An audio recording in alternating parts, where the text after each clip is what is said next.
인터넷에 떠돌아다니는 수많은 뉴스 기사.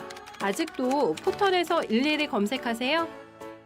이제 뉴스통에서 터치 한 번으로 손쉽게 확인하세요. 최근 내가 구독한 기사를 분석해 오늘의 기사를 추천하는 개인 맞춤형 AI 뉴스. 나만의 공간인 뉴스북에서 콘텐츠를 편집하고 이용자와도 활발한 소통이 가능합니다. 사진과 영상 자유롭게 이동하고 언론사 기자들이 실시간으로 업로드하는 동영상도 확인해보세요. 더욱 풍성하고 새로워진 뉴스통. 지금 바로 만나보세요. 안녕하십니까 여러분, 시간둥이 사이다 박준입니다. 자, 어제 이재명 정부의 1호 법안 통과가 됐습니다. 특검법입니다. 3대 특검법이죠. 최상병 특검법, 내란 특검법, 김건희 특검법이 그 법들인데요. 자, 특검법 이제 제가가 됐기 때문에 곧 특검 구성이 될 거고 또 늦어도 다음 달 초부터는 특검 수사가 시작이 될 것으로 보입니다. 아마도 이 3대 축 개혁은 입법부가 한다면 또 민생이나 경제 살리는 것은 행정부에서 할 거고요. 지난 잘못했던 부분들은 특검을 통해서 정리가 될 것으로 보입니다. 자, 오늘도 시원하고 재밌는 소식들로 여러분 출근길 함께 하겠습니다. 생방송 중 댓글 참여 많이 부탁드리겠습니다. 박준의 뉴스 인사이다 지금 바로 시작합니다.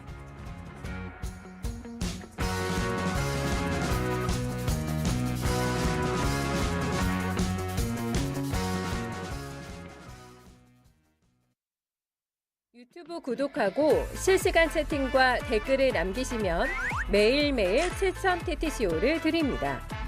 참여 방법은 통통물 어플을 다운로드하고 회원가입과 로그인을 해주세요. 마이페이지에서 나의 회원 고유번호를 복사해주세요. 유튜브 구독 후 실시간 채팅이나 댓글창에 고유번호를 한 번만 입력하면 준비 끝! 지금 유튜브 채팅과 댓글 쓰기 참여하고 7,000TTCO 받아가세요. 돈 버는 퀴즈쇼 증권 통파스. 퀴즈를 풀면 최대 100만 원 상당의 보상을 드려요. 탈락해도 걱정은 NO. 친구를 초대해도 코인을 드립니다. 친구는 3,000원, 나는 2,000원의 코인을 무제한으로 드려요. 자세한 내용은 QR코드를 스캔해보세요. 상금의 주인공은 바로 당신. 바쁜 아침 오늘 꼭 알아야 할 뉴스들 엄선해서 정리해드리겠습니다. 듣기에도 이어 속 뉴스픽. 오늘도 뉴스토마토의 자랑, 사랑이죠. 전현주 기자와 함께합니다. 안녕하십니까? 네, 안녕하세요.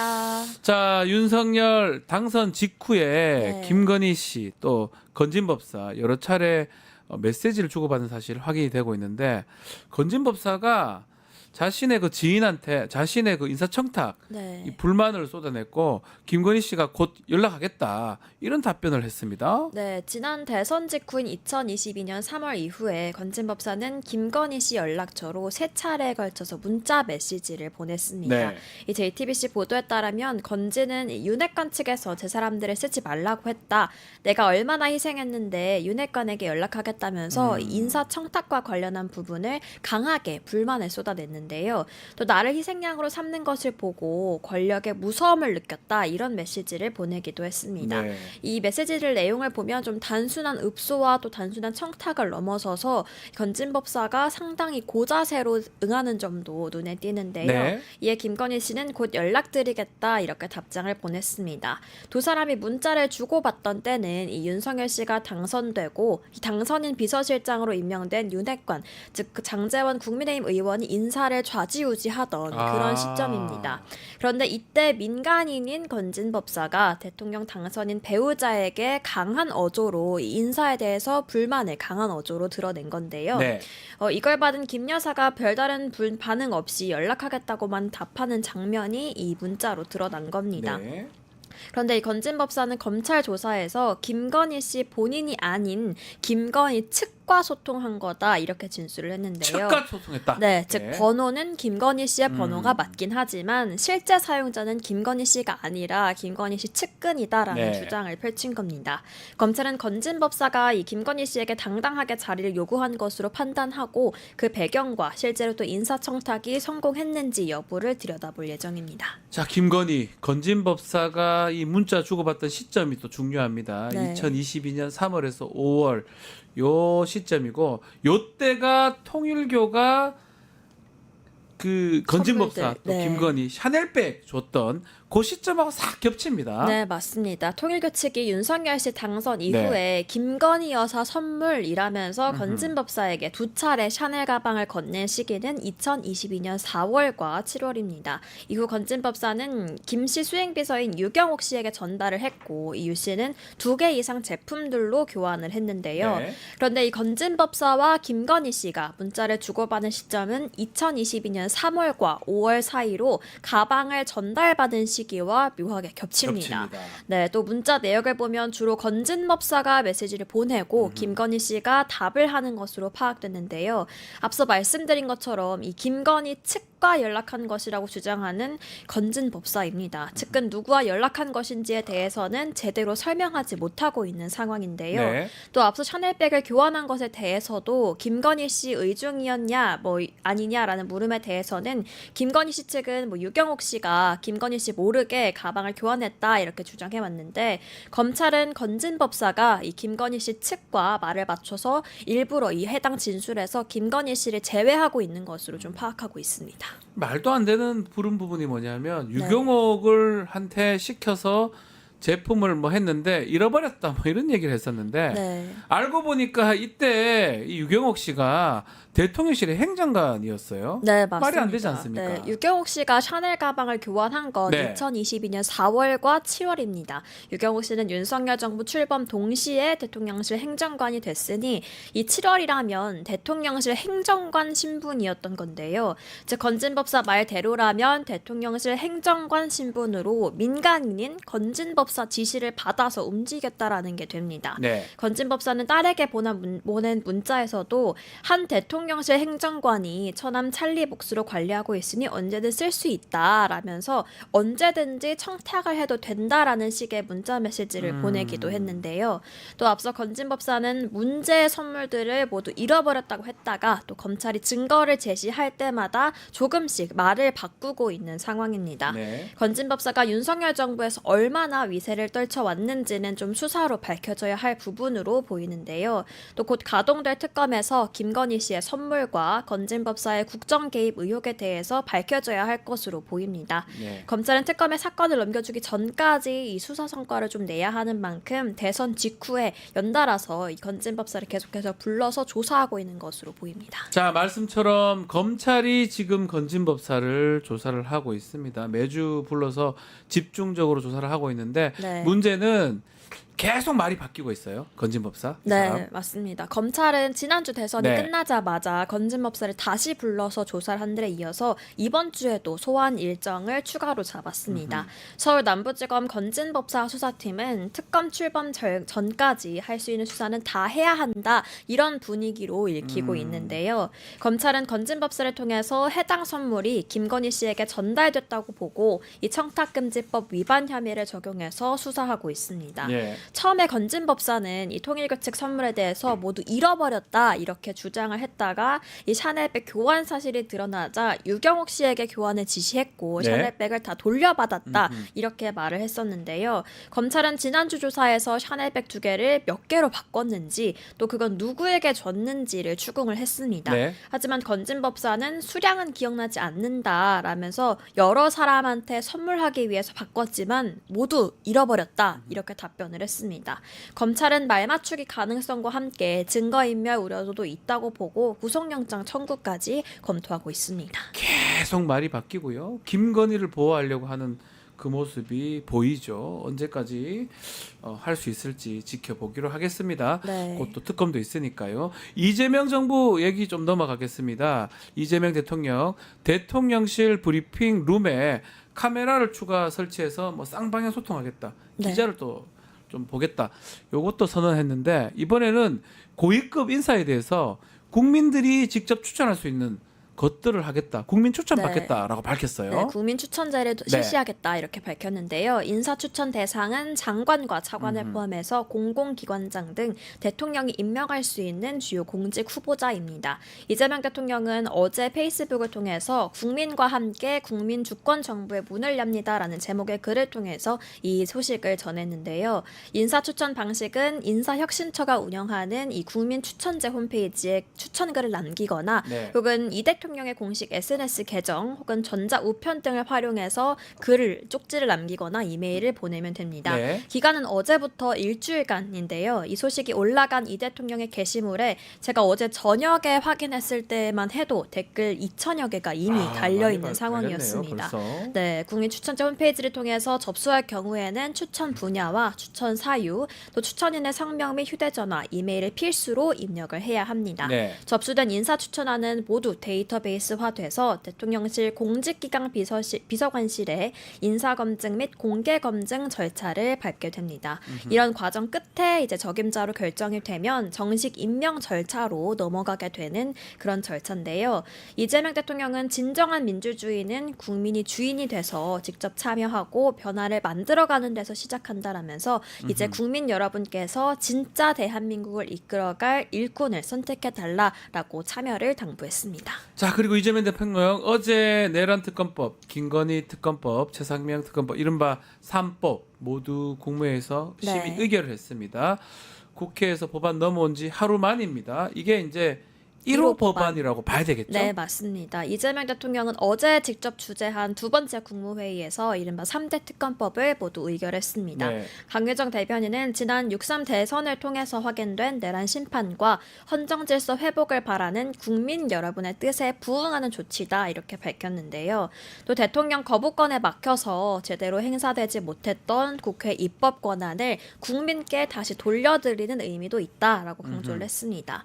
이 특검법이 공포되면 특별검사 임명 절차는 곧바로 시작이 됩니다. 국회의장이 대통령에게 특검 임명을 요청하면 대통령이 민주당과 조국혁신당에 각각 후보를 추천받아서 그중 한 명을 임명하는 방식인데요. 이 절차가 빠르게 진행되면 이르면 좀 다음 달 초부터는 본격적으로 수사에 들어갈 거다 이런 그렇죠. 전망이 나오고 있습니다. 내란 종식을 약속했던 이재명 정부가 정권 초기 국정 동력을 바탕으로 첫발을 뗐다 이렇게 평가가 나오고 있는데 국민의힘은 1호 법안으로 민생 법안이 아닌 특검법을 네. 선택하면서 벌써부터 사정과 정쟁에 의존하고 있다라고 비판을 내놨습니다. 그러니까요. 예전 정부 때 그때 특검 통과시켰었으면 사실은 이렇게 크게 이렇게 많은 수의 특검이 통과가 되지 않았을 건데 결국 이렇게 된다고 계속 얘기를 했잖아요. 결국 계속 거부하다가 검사가 엄청납니다. 거기에다가 뭐 메모듣기법 수사팀이 지금 네. 꾸려지는데 자 일단은 어떤 사람이 특검이 될지 이것도 중요하고 수사가 또 곧 시작될 것 같기도 합니다. 네, 사상 초유의 세 개 네. 특검이 동시에 진행되는 만큼 첫 번째 준비 절차는 특별검사 임명이 먼저인데요. 네. 앞서 말씀드렸듯이 세 개 특검 모두 민주당과 조국혁신당으로부터 후보자 한 명씩을 추천을 받아서 이재명 대통령이 3일 이내에 특검을 임명하게 됩니다. 내란 또 김건희 특검은 11일 이내에 또 최혜병 특검은 12일 이내에 임명 절차를 마쳐야 하는데요. 이후 각 특검은 수사팀 구성과 시설 및 인력 확보를 위한 최장 20일의 준비 기간을 거쳐서 이르면 다음 달 초쯤에 본격적으로 좀 수사에 착수할 전망으로 보입니다. 특별검사의 자격은 15년 이상의 법조계 경력을 가졌으면서 정당 가입 이력이 없어야 하고요. 또 겸직을 하지 않은 사람이 조건입니다. 민주당과 조국혁신당은 해당 자격 요건에 맞는 인사들을 접촉 중인 것으로 전해지고 있는데 임기가 끝날 때까지 이 변호사 겸업이 금지된다는 이유로 좀 제한을 고사하는 경우도 있어서 어떤 후보자들이 추천될지는 조금 더 지켜봐야 될 것 같습니다. 15년 이상 법조 경력입니까? 네, 전 20년 넘게 그렇다고요. 다 포기하실 수 당적이 있으신가요? 없어요. 당적 자체가 없고요. 한 번도 있던 적이 없고요. 그렇지만 글쎄 변호사 업무를 못하니까 알겠습니다. 자 민주당은 국민의힘이 방탄용이다 이렇게 반발하는 법안들 여기에 대해서는 속도 조절을 좀 했습니다. 일단은 협치에 더 방점을 좀 한 거 아니냐. 찍은 좋지 않느냐 이런 평가도 있습니다. 네, 민주당은 당초 내일 국회 본회의에서 형사소송법 개정안들을 처리하려고 했다가 하루 만에 속도 조절에 좀 들어갔습니다. 네. 이런 배경에는 새 정부가 강조하는 협치에 대한 고려가 있었던 것으로 해석되고 있는데요. 또 당과 대통령실 간 의견 조율도 있었던 것으로 전해지고 있습니다. 대통령실 고위 관계자는 민생과 또 국가 시스템 정상화에 집중해야 하는 상황이기 때문에 다른 법안들은 미루자는 게 대통령의 뜻이다 이렇게 밝혔는데요. 이런 기조에 발맞춰서 또 어제 처리 예정이었던 방송 3법 개정안 등도 처리가 미뤄졌습니다. 네. 또 어제 우상호 신임 정무수석은 국회를 찾아서 야당을 국정 운영의 동반자로 생각하고 견해가 다르더라도 충분히 경청하고 또 소통하겠다 이렇게 밝혔는데 또 우 정무수석은 우원식 국회의장에 이어서 여야 지도부를 차례로 만나서 이 자리에서도 좀 협치를 언급하는 모습을 보였습니다. 알겠습니다. 자, 뉴스픽 전현주 기자 감사합니다. 네, 고맙습니다. 이어서 수요일 남자로 돌아오겠습니다.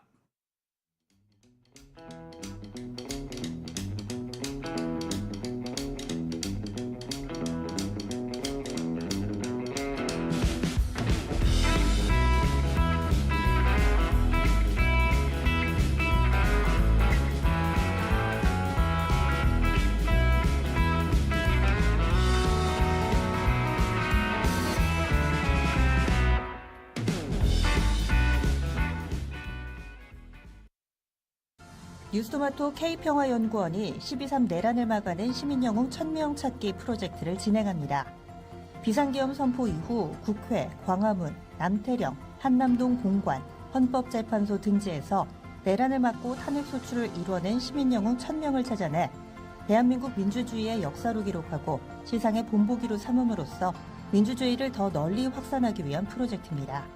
이 과정에 직접 참여했거나 참여자를 추천해 주실 분들은 우측 제보하기 QR코드나 아래 메일로 추천 및 제보해 주세요. 민주시민 여러분의 많은 참여 바랍니다. 뉴스토마토 K평화연구원과 함께 해주실 분들의 추천, 제보 및 후원을 기다립니다. 자, 오늘도 속사포처럼 빠르지만 속 시원한 말씀 기대해 보겠습니다. 자, 수요일 남자 최진봉 교수 함께하겠습니다. 안녕하십니까? 안녕하십니까? 자, 뭐 네. 이번 주 한 주 동안 또 지난주 이번 주 어떤 뉴스, 어떤 이슈 가장 우리 교수님을 화나게 화나게 했을까요? 한다고요? 화 요새 안 나죠, 화는 별로. 별로 안 납니다. 인상 좋으세요? 너무 다른 거 아닙니까? 아니, 그건 뭐 화난 일보다 기쁜 일이 있었죠. 아, 기쁜 일 있었습니까? 이재명 정부의 1호 법안 아, 세계 특검이 통과가 됐습니다. 박수. 역시 대단하지 않습니까? 네. 정부의 효율성을 제대로 보여주는 거 아니겠습니까? 아니 근데 그거 뭐 통과하는 아, 그러니까 네, 그동안 하루 만에 얼마나 됐다고요. 거부권 때문에 네. 못했냐고요. 그것 때문에 화가 나요. 예. 윤석열이 자기와 관련된 걸 다 막고 있었잖아요. 네. 자기와 관련된 거 내란 특검도 그렇고 그다음에 뭐 본인 부인과 관련된 거. 김건희 특검. 네. 이런 거 다 못하게 최상병 특검도 마찬가지고 다 그 대통령실이 개입된 걸로 보이는 여러 정황들이 있지 않습니까? 그걸 못하게 막고 있다가 네. 이재명 대통령 되니까 바로 1호 법안으로 땅땅땅 통과. 얼마나 좋습니까? 그런 생각이 들긴 합니다. 네. 다 보면 한 두세 번, 네. 많게는 4번 그랬었죠. 거부권 행사된 법안도 있거든요. 맞아요. 그렇게 거부하다가 결국은 하루 만에 국회 통과 하루 만에 바로 재가가 딱 제가 떨어졌거든요. 됐어요. 막 국민들이 아마 네. 얼마나 많이 바랬을까 생각도 그러니까. 들고요. 아니 사실은 이제 이런 비리, 부정 네. 이런 부분들에 제대로 수사를 해야 되는 거잖아요. 네. 근데 수사하는 걸 막고 그것도 자기와 자기 가족과 관련된 부분들을 막고 있다는 것은 이해 충돌이에요. 네. 이게 말도 안 되는 행동을 한 거죠 윤석열이. 근데 그런 부분들을 이재명 대통령이 제대로 잘 바로잡아줘서 네. 너무 기뻤습니다. 네, 너무 기뻤다. 네. 특검이 이제 앞으로 쭉 진행이 된다고 네. 하면 네. 특검을 또 통해서 네. 글쎄요, 뭐 국민들의 어떤 음. 이제껏 좀 못마땅했던 부분들 그런 것들이 또 해결될 수도 있겠네요. 그렇죠. 지켜보기로 그렇게 하고요. 돼야 되겠죠. 자, 뭐 정부하고 특검은 또 다른 겁니다. 뭐 그럼요. 전혀 다른 거죠. 검찰이나 이 수사기관을 못 믿고 제대로 안 하니까 특검 만들어지는 거 아니겠습니까? 당연하죠. 검찰이 지금까지 제대로 아니 단적인 예로 생각을 네. 해보세요. 김건희 씨 그거 수사할 때 어디서 했습니까? 네. 경호처 별관에서 했잖아요. 그러니까요. 이게 뭐 하는 짓입니까? 휴대폰 뺏겨가면서 네. 검사들. 그래가지고 무혐의 처리해줬잖아요. 아니 그 관련된 모든 사람들 다 처벌받았습니다. 제가 장담컨대 네. 대충 해서 무죄 받고 무혐의 받는 건 어렵지 않아요. 그렇죠. 저도 검사 잠깐 네. 군 검사 네, 했었는데 네. 무죄 받는 걸 바보처럼 조사하면 다 무죄 받거든요. 그래서 제대로 된 조사를 안 했기 때문에 특검이 그렇죠. 지금 등장한 겁니다. 근데 검찰을 믿을 수 있냐고요. 네, 이 그렇게 했던 게 상황에서. 검찰이에요. 그런 검찰한테 수사를 맡겨놓는다고요? 제대로 되겠습니까? 내란, 김건희, 최상병 아주 중요한 음. 세 개의 특검법 어제 이제 통과가 제가가 됐고 네. 곧 특검이 구성이 될 겁니다. 음. 지켜보기로 하고요. 자, 이재명 정부 출범한 지 이제 많이 된 것 같은데 딱 일주일 됐어요. 자, 일주일 됐는데 본격적 이야기 전에 네. 이번에 우리 개표 방송을 했었는데 외신이 이 개표 방송을 우리 개표 방송을 좀 주목했던 외신이 있었던 것 같아요. 워싱턴 포스트도 그렇게 보도를 했더라고요. 네. 저는 뭐 일부는 동의하고 일부는 동의하지 않는데 아. 워싱턴 포스트에 대해서 제가 비판을 좀 해야 되겠는데 하십시오. 한국의 대선 개표 방송에 대해서 초현실적이고 흥미진진하다. 이건 이렇게 얘기했어요. 그러니까 저 부분이에요. 저런 부분이죠. 예. 그러니까 물론 이제 여러 가지 그 양면성은 있다고 생각을 해요. 그러니까 저런 부분들이 외국하고 다르게 우리나라는 막 그래픽도 사용하고 AI도 이용해서 대선을 좀 더 재밌고 흥미진진하게 진지하게 그렇게 보여주잖아요. 네. 그런데 그런 부분들이 저는 이제 유권자들이나 아니면 그 국민들에게 긍정적으로 볼 수 있는 부분도 분명히 있다고 생각해요. 재미라는 요소로. 네. 그러면서 워싱턴 포스트가 뭐라고 그랬냐면 이게 이런 재밌고 화려한 보도는 정치적 본질을 흘릴 수 있다는 우려도 표명을 했다는 거죠. 그러니까 이게 이런 부분, 양면성이 있다는 부분은 저는 인정을 합니다. 그러나 저렇게 하는 것이 과연 맞는 거냐 하는 부분에 있어서는 저는 가능한 한 흥미적인 부분을 좀 가미해서라도 네. 유권자들이 좀 더 관심을 갖고 개표 방송을 보게 면이 것은 좋은 면이 있다고 생각해요. 네. 뭐 예를 들면 그냥 우리가 만약 저런 게 없다고 하면 결과만 보려고 하지 않겠어요. 시청만 그렇죠. 보고. 그렇죠. 그러니까 이제 방송사 입장에서는 시청 요인을 자꾸 만들어 가지고 많은 사람이 더 많이 참여해서 볼 수 있도록 만드는 기회가 된다고 보이는데 다만 아까 우리가 봤던 방송처럼 그런 장면은 좀 문제가 있다고 생각해요. 어떤 장면이죠? SBS 네, 아까 그 아니 말고 화장실 그거 보이는 예, 맞죠. 뭐 이런 건 괜찮다고 봐요 저는. 뭐 이런 화장실 앞에 그 장면. 그 장면은 장면이죠. 이런 장면, 이런 예. 장면은 제가 볼 때는 좀 안 좋은 장면. 왜요? 뚫었는데 어떻습니까? 아 괜찮다고요? 아니요. 하여튼 SBS가 저런 걸 잘하긴 잘하더라고요. 항상 그러니까. 개표 때 잘하긴 재미라는 잘하는데. 요소인데 예. 너무 재미로 가버리면 예. 아까 이제 워싱턴 포스트 얘기했던 것처럼 본질적인 부분이 흐려질 수 있는 그렇죠. 부분도 분명히 있어요. 그러니까 너무 과하지 않게 하는 게 좋겠다 이런 말씀을 드리고 싶습니다. 자, 이 그래픽은 뭐 3사에서도 많이 했던 네. 부분인데 이번 개표 방송에서 네. 생성형 AI 활용한 영상들이 많이 공개가 됐습니다. 저희 뉴스토마토에서도 생성형 AI로 각 후보 어린 시절부터 정치 입문 또 주요 사건 영상을 만들었는데 보여줬거든요. 네. 교수님도 이런 부분 좀 주목을 하셨습니까? 당연히 주목을 하죠. 왜냐하면 사실 예전 같으면 빠른 시간 안에 만들기가 어려워요. 못 만들죠. 그러려면 시간이 오래 걸리고 네. 또 누가 당선될지도 모르잖아요. 사실은 그런 과정에서 만들어 놓기도 힘든 상황이고 그래서 인력과 장비가 많이 들어가는데 이번에 이제 AI가 활용이 되면서 짧은 시간 안에 내용만 집어넣으면 캐릭터 형식으로 나올 수 있는 자세가 네. 된 거예요. 그리고 됩니다. 이제. 예, 자료 같은 것도 금방 모아져요. 옛날에는 다 일일이 손으로 찾아야 되잖아요. 네. 사실과 확인하고 그러나 AI 집어넣으면 좀 뭐 빠른 시간 안에 역사도 나오고 그 인물에 대한 분석도 나오니까 거기서 일정 부분 뺄 거 빼고 집어넣을 거 집어넣어서 영상을 만드는데 대단히 유용한 작용을 하고 있죠. 그래서 저는 AI가 방송 제작에도 많은 도움을 주고 있다고 생각을 하고요. 특히 저는 MBC 생성형 AI를 활용해서 카운트다운 영상을 만들었잖아요. 이게 많은 맞습니다. 주목을 받았어요. 예, 맞습니다. 예. 저는 대단히 흥미롭기도 하고 재밌기도 하고 이런 영상이었다는 생각이 들고 그리고 이제 일제 강점기 독립운동의 장면, 그러니까 우리나라의 다양한 현장과 독립운동 할 때 현장을 병렬로 배치해서 보여줬던 장면, 그것도 대단히 맞아요. 의미 있는 그것도 장면이었어요. 괜찮았어요. 그래서 MBC가 역시 잘하는구나. 예. KBS는 그냥 뭐 큐브 만들었더라고요. KBS? 그건 그렇게만 넘어가겠습니다. 예. SBS는 KBS 오징어 상당히 싫어하셔요. 뭐 싫어. 예. KBS 못하는 자체를 못하는 것이다. 예, 예. 오징어 게임 속 참가자 SBS에 오징어 게임 관련된 아까 우리가 아까 영상 봤던 그 봤듯이 체육복 입고 있는 예, 모습. 그 장면 이런 예. 부분들이 사실은 이제 그 다양성을 추구하면서 재미라고 하는 요소까지 함께 포함돼 있어서 저는 뭐 긍정적으로 평가하고요. 아까 말씀드린 것처럼 너무 지나치지 않는 범위 내에서라면 이런 부분들은 좀 방송사들이 주의를 했으면 좋겠다는 생각입니다. 자, 이재명 정부 출범 이후에 달라지는 것 중에 첫 번째 이제 언론 관련된 네. 부분은 브리핑룸입니다. 그렇습니다. 원래는 이제 대변인이나 관계자만 이렇게 비춘다면 이제 쌍방향으로 기자도 이제 비출 수 있는 카메라를 더 설치하겠다. 요 부분인데요. 자, 어떻게 봅니까? 이 기자들은 내 얼굴 공개된 거 싫다 이런 분도 있을 것 같기도 해요. 찔려요? 찔려서 그러는 아, 거야? 찔려서 왜 그러는 그런가? 거예요? 예. 왜 그러는 거예요? 난 모르겠어요. 물어보고 싶어. Why? Why not? 물어보고 싶다고요. 떳떳하게 기자 질문하라 이 아니, 말씀인가요? 백악관에서 예. 미국 백악관 있잖아요. 브리핑룸 보셨죠? 네, 거긴 다 잡아요. 다 잡죠. 기자들 다 잡는다고요. 예. 카메라 자체가 기자들을 비추는 카메라가 몇 대가 있어요. 네. 그래서 기자들 질문한테 기자 잡아줘요.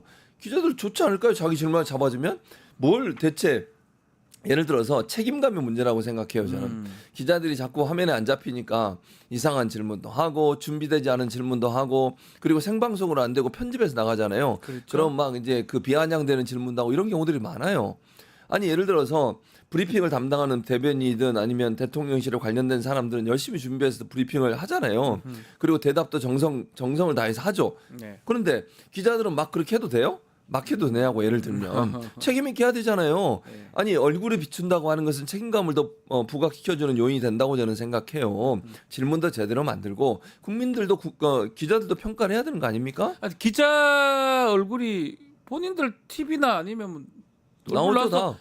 MBC 뉴스 예, 박지훈입니다 누굽니다. 예를 하잖아요. 들면, 예, 맞아요. 목소리도 그렇게 나오고. 하죠. 당연히 근데 하죠. 그거 여기는 나오면 안 되는 아니 겁니까? 안 되는 거 없어요. 안 되는 게 어디 있어요. 그런데 더 웃기는 건 국민의힘의 그 뭐 미디어 특위인가 이상희 네. 그 의원 있잖아요. 아시잖아요. 국회의원. 예전에 방송도 많이 했으니까. 네, 같이 그 사람 해봤어요. 나와가지고 이걸 막 공격을 하더라고요. 그러니까 뭐든지 계속 공격하고 보는 거네요. 어처구니가 보니까. 없어. 아니 이게 외국의 사례가 없는 것도 아니고 네. 또 기자들의 얼굴이 비추는 게 뭐가 이상하죠? 그게 아, 그래 이상하다는 얼굴을 이유는 공개하기 싫으면 기자 안 하면 되잖아요. 그렇죠. 기자 그렇기도 질문하는 하고. 건데. 당연히 질문하는 기자의 역할이 질문이에요. 언론. 네. 그리고 기자들의 얼굴을 보여주면 기자들이 준비를 더 철저히 하지 않겠어요? 그러니까요. 국민들을 생방송으로 봐요. 또 엉뚱한 생중계로. 질문도 줄어들 거고요. 그러니까요. 되지도 그리고 않은 질문들 아까도 많잖아요. 말씀드린 비아냥되거나 예. 뭐 비판을 위한 비판을 하거나 예. 그러니까 정당한 비판은 충분히 받아들일 수 있지만 그 정당한 비판이나 비판을 위한 비판을 하는 경우는 그것도 국민들이 감시한다고 생각해요. 국민의 알 권리를 대신 행사하는 게 기자예요. 네. 그럼 기자는 누구한테 감시를 받아야 되겠어? 국민에게. 국민의 관심을 받아야 국민들이 되니까. 봐야죠. 예. 제대로 하고 있는지 이런 네. 부분들을 보겠다고 하는데 그걸 문제 삼는 건 말이 아니 안 나오기 되죠. 싫으면 하지 마세요 기자. 안 나오면 되잖아요. 얼굴 가리고 복면 쓰고 나오든지. 복면가왕이에요? 복면가왕이 되든지. 아니 이해가 안 돼서 이 자꾸 이런 비판을 뭐하라 합니까? 그러니까요. 안 나오면 되죠 그러면. 자 그리고 이재명 정부 초기 인선 중에 네. 자 이규현 전 JTBC 대표 홍보 소통 수석 됐습니다. 이 인선 어떻게 봐야 됩니까? 뭐 이제 이규현 전 대표 같은 경우에는 탐사 저널리즘을 뭐 스포트라이트였어요 예전에. 옛날에 스포트라이트, 했었죠. 예. JTBC에서 많이 했던 저도 분이고. 가끔 뭐 출연을 했었는데요. 그렇죠. 그리고 네. 탐사 저널리즘에 뭐 적극적으로 참여하는 분 중에 네. 한 분이세요. 그리고 뭐 이게 같이 일했던 분들의 증언을 들어보면 양지열 변호사도 뭐 같이 있었다는 얘기를 하더라고요. 저도 뭐 저희 JTBC 제가 예, 출연 예. 계속 하니까 그러니까. 근데 그때도 잘 뭐 압니다. 예. 꼼꼼하게 일을 하는 분 이렇게 네. 평가를 하더라고요. 그러니까 제가 한 게 아니고 이거는 이제 같이 일했던 분들 그리고 이런 표현 밑에 네. 있는 사람이 상당히 힘들 정도로 일을 시킨다. 이런 스타일이래요. 그래서 네. 저는 뭐 개인적으로는 이규현 수석을 잘 모르지만 주변에 있던 분들의 말을 종합해 보면 업무를 책임감 있게 그리고 꼼꼼하게 하는 사람이고 밑에 있는 사람이 좀 힘들 정도로 업무 강도가 높은 사람이다. 요 정도로 저희가 될 것 같아요. 그래서 네. 저는 이규현 수석이 업무에 있어서 뭐 많이 알려지고 이런 분 물론 방송에 그때 스포트라이트인가 그거 하면서 많이 알려지긴 했지만 얼굴도 알려져 있죠. 예 그렇지만 이게 뭐 이재명 대표가 그렇다고 뭐 특별히 관계가 있는 분도 아니에요. 제가 알기로는 네. 그래서 아마 그 여러 의견들을 좀 종합해서 듣고 업무를 잘 할 분으로 판단이 돼서 그것만 보고 저는 임명했다고 생각해요. 그러니까 업무적 능력. 그렇죠. 그 그거 능력만 보고. 본 거죠, 예. 사실은. 다른 건 없다고 봐요, 저는. 아하, 아니 홍보하는 많이 거. 업무적 예. 능력이 안 있으면 저한테도 연락이 왔겠지. 또 왜 자꾸 그 전화 왔습니까? 아직 안 왔습니까? 왔습니다. 하루 종일 전화만 기다리신 것 아니 같아요. 무슨 요새. 말씀이세요? 요즘은요. 그런 거 아닙니다. 전화만 계속 내가 기다리신 것 언제 같은데. 그랬어요? 예. 이거 보세요. 알겠습니다. 자 이규현 네. 홍보수석 어떻게 하는지 좀 보기로 하고요. 네. 자 언론 얘기 좀 더 해보면요. 윤석열 정부가 입틀막 정권이다 이렇게 많이 불렸잖아요. 그래서 언론 개혁도 사실은 이재명 정부의 아주 중요한 과제 중에 하나로 떠오르는데 자 방송 3법 부분 이게 사실은 원래 어제 과방에서 하기로 예정이 됐었는데 그랬었죠. 취소가 됐습니다. 네. 어떻게 봐야 됩니까? 일단 첫 번째 취소된 가장 큰 이유는 본회의에서 원래 다른 법안들을 통과시키려고 그랬잖아요. 형사소송법 개정안이나 법원법인가요? 네. 그 조직법인가? 그것도 통과시키려고 했는데 그걸 일단 멈췄어요. 그러다 보니까 전체적으로 모든 게 스톱된 거죠. 그러니까 그 큰 틀 안에서 봐야 된다는 생각이 들고 네. 방송법 개정안 같은 경우에는 저는 개인적으로 약간 이제 의견이 좀 다른데 이게 무슨 말씀이냐면 다른 걸 다 떠나서 저는 이제 어떤 점에 우려가 있다고 생각하냐면 이사들의 숫자, 예를 들면 방송법 개정안의 가장 큰 핵심 중에 하나가 뭐냐면 방송국 이사들의 숫자를 늘려서 통일시키는 거예요. 네. KBS, MBC, EBS가 KBS는 11명, MBC하고 EBS는 9명이거든요. 네. 이 숫자를 21명으로 다 통일하는 거예요. 그리고 추천 단위가 지금은 관례적으로 여야가 추천하게 돼 있어요. 네. 그 후 이사들을 그거를 외부에 반종, 그러니까 5명만 국회에 추천하고 나머지는 외부에 추천하게 외부에서. 하자라고 하는 게 큰 틀의 합의인데 예. 큰 틀의 어떤 변화인데 제가 이제 우려하는 지점은 뭐냐면 그 외부의 추천 단위에 이런 게 들어 있어요. 첫째는 언론 학계가 들어 있거든요. 언론 학계를 제가 이제 언론계에 있으니까 언론 학계에 네. 있으니까 제 편단입니다. 이거는 뭐 언론 학자들이 좀 뭐 반대할 수도 있는데 저는 보수적이라고 생각해요. 네. 특히 3개 학회 중에 2개 학회가 주요 그렇습니다. 그러다 보니까 여기서 추천한 사람들이 과연 공정성이 담보될까 하는 부분에 대한 의문이 제 안에 있어요. 예. 그런 부분들이 조금 우려되는 지점이 있고 그리고 이제 추천 단위들을 보면 그 시청자위원회가 있어요. 네. 근데 박지원 변호사 시청자위원회 했는지 모르겠지만 네. 대부분 시청자위원회는 사장이 임명해요. 네, 맞습니다. 사장이 그러면 KBS 지금 사장이 임명하는 시청자위원들이 과연 공정할까? 물론 뭐 그분들 입장에서는 공정하다고 생각할 수 있지만 사장이 보수 진영의 그 대통령이 임명한 사람이었다고 하면 네. 그 사장이 임명하는 시청자분들도 거의 비슷하지 않을까 하는 생각이 든다는 거죠. 근데 시청자위원회에서 이사를 추천하게 돼 있어요. 그것도 사장이 누구냐에 따른 영향을 많이 받잖아요. 그렇게요. 그렇죠. 근데 그런 네. 부분 때문에 저는 추천 단위 좀 바꿔야 된다고 생각해요. 그러니까 지금 올라와 있는 법안에 추천 단위 시청자위원회 언론 학계 그리고 이제 협회 예를 들면 방송기자협회나 네. 이런 데서도 추천하게 되는 이런 부분들은 조금 정교하게 다듬을 필요가 있겠다는 게 제 개인적인 생각이고요. 네. 그러나 그런 부분들을 조금 다듬어서 다시 추진을 했으면 좋겠다 이런 생각을 저는 개인적으로 갖고 있습니다. 뭐 방송 3법도 지난 정부 때 올라갔다가 윤석열이 거부권 거부권 행사했던 뭐 행사했죠. 기억이 나는데요.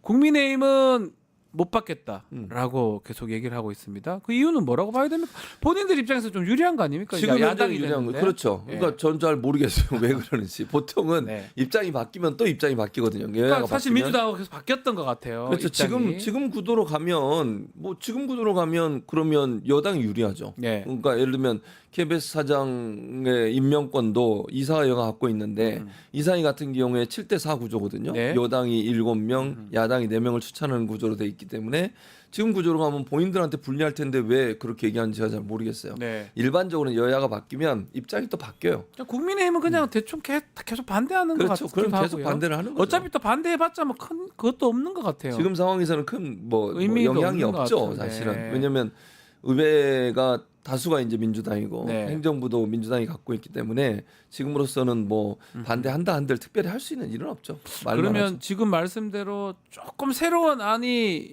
좀 우리가 기대할 수 있는 겁니까? 그렇게 생각이 돼요. 저는 뭐 그럴 수 네. 있다고 보고요. 그래서 저는 다른 거보다는 다른 건 뭐 다 오케이. 예를 들면 뭐 숫자를 늘리고 이런 건 저는 좋다고 네. 생각해요. 그리고 추천 단위를 조금 더 정교하게 만들어서 공정성과 객관성이 담보될 수 있는 그런 단위의 추천이 이루어지도록 하는 것은 필요하지 않겠나 이렇게 생각합니다. 일단 EBS 얘기도 좀 하면 네. 뭐 EBS, KBS, MBC인데요. 네. EBS는 구성원들이 민주당에 호소문을 전달했다고 합니다. 특히 EBS 구성원들의 의견이 좀 배제됐다는 점 보니까 방통위에서 사장 임명권을 유지하면서 그렇죠. 교육부와 교육단체 이사 추천권만 지금 인정하고 있는데 EBS 안에 사람들 구성원들의 의견도 좀 들어가야 되는 거 아니냐 이런 얘기를 하는 거죠. 그런 얘기를 하는 거죠. 근데 네. 첫 번째 문제는 뭐냐면 KBS, MBC, EBS 세 개가 있잖아요. 네. SBS는 이제 민영 방송사니까 네. 빼고 사장을 선임하는 권한이 MBC와 KBS는 이사회가 갖고 있어요. 그러니까 임명은 대통령과 방통위가 하지만 추천을 이사회에서 해요. 근데 유일하게 EBS만 이사회가 추천권이 없어요. 아 EBS도 그렇고 그 EBS 사장은 누가 임명하냐? 방통위가 방통위에서. 일방적으로 해요. 이번에도 저기 신 뭐죠? 예, 그거 방통위원장이 이제 한 네. 거잖아요. 이진수 위원장 그냥 자기 후배를 그냥 네, 그렇게 꽂아 내릴 수가 있게 돼 있어요. 네. 그거 바꿔달라는 거예요. 그러니까 다른 방송사는 이사회에서 추천해서 거기서 이제 올라가면 그 중에 한 명을 하는 건데 이게 EBS만 유일하게 방통위에서 마음대로 할 수 있는 네. 거예요. 심지어 예전에는 어떤 일도 있었냐면 방통위원이 5명이잖아요. 그 중에 자기들끼리 회의해가지고 한 명을 보냈어요. 네. 방통위원 중에 한 명이 갔어. 그만두고 예, 예. EBS 사장으로. 아하. 그런 일도 있었어요. 그렇게 이게 말이 안 된대요. 예, 안될 고양이한테 것 생선을 같은데. 맡긴 꼴이잖아요. 예. 근데 그런 부분들을 바꿔달라는 게 EBS 첫째 이제 이유고, 두 번째는 뭐냐면 네. 그 반드시 들어가야 될 이사, EBS 이사 중에 반드시 들어가야 될 추천권을 갖고 있는 어딘 줄 아세요? 어디입니까? 교총이에요. 교총. 아, 교총. 한국교총. 한국교총이 어떤 데인지는 예. 아시죠? 네. 제가 더 이상 얘기를 안 하겠습니다. 네. 교총이 뭐 진보냐 보수냐, 뭐 보수적이냐 진보적이냐 이건 뭐 여러분들이 판단하시고, 네. 그러다 보니까 교총이 회장이 직접 나온 적도 있었고요. 이사로. 아, 직접. 교총에서 사무총장 하던 분이 온 적도 있었고요. 예. 이래요 막. 그러니까 이게 그건 당연직이야. 반드시. 그다음에 교육부 장관이 한 명을 추천하게 돼 있어요. 네. 그러니까 교육부 장관과 교육단체는 교총으로 보는 건데 정교조는 절대 안 주겠죠. 네. 그러면 이 두 개가 명시돼 있다 보니까 이게 이제 정권에 의해서 영향을 받을 수밖에 없는 구조잖아요. 이거 좀 바꿔달라는 거예요. 그러니까 MBC, KBS는 그렇게 안 하는데 왜 EBS만 이렇게 하느냐. 그래서 국가기관이 EBS의 방송 운영의 자율권을 침해하고 그걸 이제 개입하려는 의도가 있지 않나 하는 이런 비판이 있는 것이고요. 네. 저는 그건 당연히 바꿔야 된다고 생각합니다. 그리고 실제로요. EBS 감사로 간 사람들 중에 많은 사람들이 방통위 퇴직한 분들이 많이 가요. 아. 그리고 어떤 때는 과기부 부사장으로 가는 정도요? 사람이 과기부 퇴직한 사람이 가는 경우도 있으니까 공직자로 오래 있다가 주로 전력을 보면 전례를 보면 EBS 뭐 부사장의 과기부, 네. EBS 감사의 방통위 출신 이런 분들이 가는 이런 경우들이 많아서 이것도 바꾸라는 거죠. 좋네요. 그렇게. 좋아요? 아니 그렇게 해먹 그 사람들한테 좋은 거지. 해먹는다 해야 되나 어. 하여튼 굳이 정관이야 정관. 예, 전관 같은 네. 느낌이네요. 유일하게 EBS만 그래요. 예, 예. 그걸 바꿔달라는 그래서 거예요. 바꿔달라. 예, 예, 예. 뭐 설득력 있는데 어떻게 그럼요. 통과가 될지 또 어떻게 논의가 될지 지켜보기로 하고요. 리박스쿨 얘기 좀 해보겠습니다. 자, 댓글 여론 조작 또 그리고 극우 사상 교육을 좀 시도했다고 지금 의혹이 있는데 네. 문제는 포털 사이트에 좀 여론 조작 방지 대책 이런 게 필요한 거 아니냐 이런 문제가 지금 지적이 되고 있어요. 그렇습니까? 그러니까요. 저는 이게 사실 이제 가장 중요한 게 문제가 되는 게 뭐냐면 조직적으로 들어와서 댓글을 남기는 그 부분 거잖아요. 있죠. 그게 이제 범죄가 될 수도 있고. 그러니까 두 가지 측면이라고 봐요. 아이디를 여러 개를 가지고 만드는 거 댓글을 올리는 걸 어떻게 방지할 거냐. 두 번째는 매크로 같이 이렇게 네. 어떤 불법적 행위를 통해서 좋아요나 추천을 누리게 하는 거나 이런 부분들을 좀 바꿔야 된다고 생각이 드는데 네이버 입장에서는 이걸 제대로 안 하고 있어요 지금. 그래서 요거를 기술적으로 어떻게 막을 수 있을지 하는 부분들을 명확하게 할 필요가 있고 댓글 실명제를 하자는 주장도 있었어요. 근데 물론 이거는 논란이 좀 있습니다. 예. 왜냐하면 그러니까 자신의 표현의 자유를 억압한다고 하는 부분도 있지만 한편으로 보면 또 이런 것도 있어요. 책임제잖아요. 네. 아까 뭐 기자들 얘기도 했지만 아니 자기가 자기 이름으로 글을 올리는데 그걸 굳이 숨겨서 할 필요가 있을까 하는 생각도 들어요. 저는 개인적으로.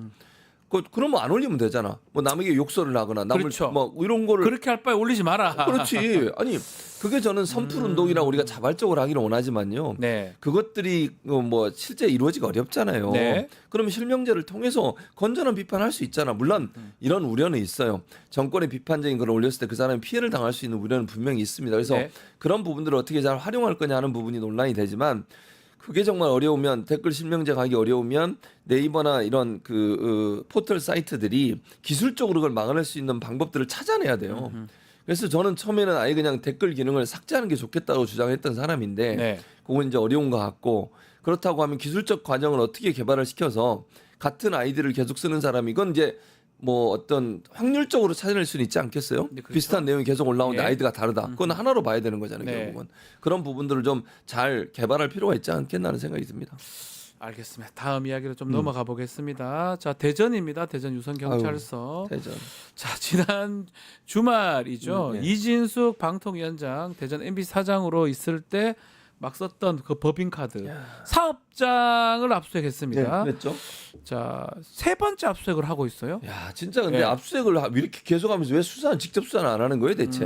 아니 그리고 이분이 이제 누구야? 박지훈 변호사 같은 대학 졸업하신 그 분이잖아요. 대학 얘기를 왜 대학 하십니까? 같은 대학 졸업하신 분 동문이시잖아요. 동문이라도 어쨌든 뭐. 이분이 방통위원장이 임기가 보장돼요. 네. 이게 참 그러니까 방통위원장 임기가 보장되니까 나가실 생각이 없는 것 같고 계속 국무회의도 오고 이러더라고요. 네. 앉아 계신데 이분이 지난번 그 청문회 때 여러 가지 얘기가 나왔잖아요.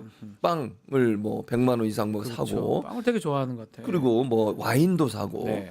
그리고 뭐 유흥업소 가서 쓰고 그다음에 본인이 뭐 그때 대학원 다녔다고 그러더라고요. 저녁에 그 네. 대학원 대학원 가서 그 근처에서 사용하고 이런 문제가 논란이 된 거잖아요.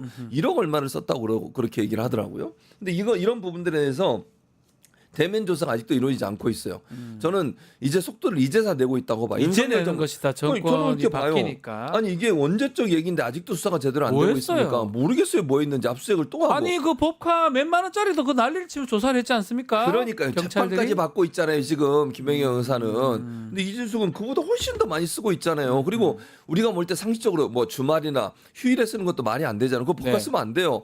그리고 안 대전 써야죠. MBC 사장이면 대전이라는 곳에서만 써야 되는 거예요. 서울 와서 왜 쓰냐고요. 대전 MBC 사장이. 그리고 좀 논란이 되는 게 관용차 있잖아요. 네. 자기 어디 뭐 여행 가고 이럴 때 공항까지 그거 타고 다니고 이랬다는 거 그것도 논란이 되고 예전에 한번 그거 기억나세요? 유시춘 EBS 이사장 네. 그거 뭐 공항까지 차 탔다고 난리를 그거 쳤잖아요. 쳐가지고 지금 징계한다고 하고 뭐 그 난리를 쳤지 그랬었죠. 않습니까? 근데 왜 아직도 제대로 수사를 안 하고 예. 빨리빨리 수사해서 이제 징계해야죠. 징계하고 해임하고 이런 아하. 과정을 거쳐야 된다고 생각해요. 아니 근데 제가 뭐 좋아하는 곳이기도 한데 대전역에 있는 성심당 여기 왜 안 하는 거예요? 여기 많이 사 먹. 여기 엄청 튀김 소보로 되게 맛있거든요 여기. 튀김 소보로 되게 맛있어요. 맛있어요, 뭐 저 제 맛있어요. 돈으로 사 먹습니다. 이거는 제 돈으로 버카 사 먹는 없어요. 거예요. 법 법카가 지원은 없습니다. 법카가 없어요. 아무것도 아니에요. 내 돈이에요. 내 돈은 내돈 내산. 내 돈 빵 사 먹는데 성심당에 내리는데 이런 데는 좀 빠졌던 거 그럼 같아요. 왜 안 하? 저도 그좀 이해가 안 돼. 저는 모르겠어요. 왜 성심당이 빠졌는지는.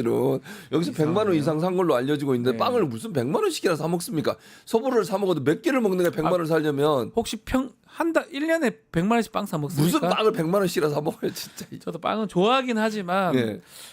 1년에 빵 근데 뭐 거기 또 안 했어. 왜 안 했지? 삽수도 안 저도 하고. 좀 이상해요. 그거는 잘 모르겠어요. 저는. 적극적으로 좀 조사를 왜 안 하는 거예요? 해야 되는 거 아니냐? 해야죠, 당연히. 생각드는데 이진숙 위원장 지금 민주당이나 그 조국 혁신당의 가방위 위원들이 사퇴하라고 얘기를 하고 있는데 네.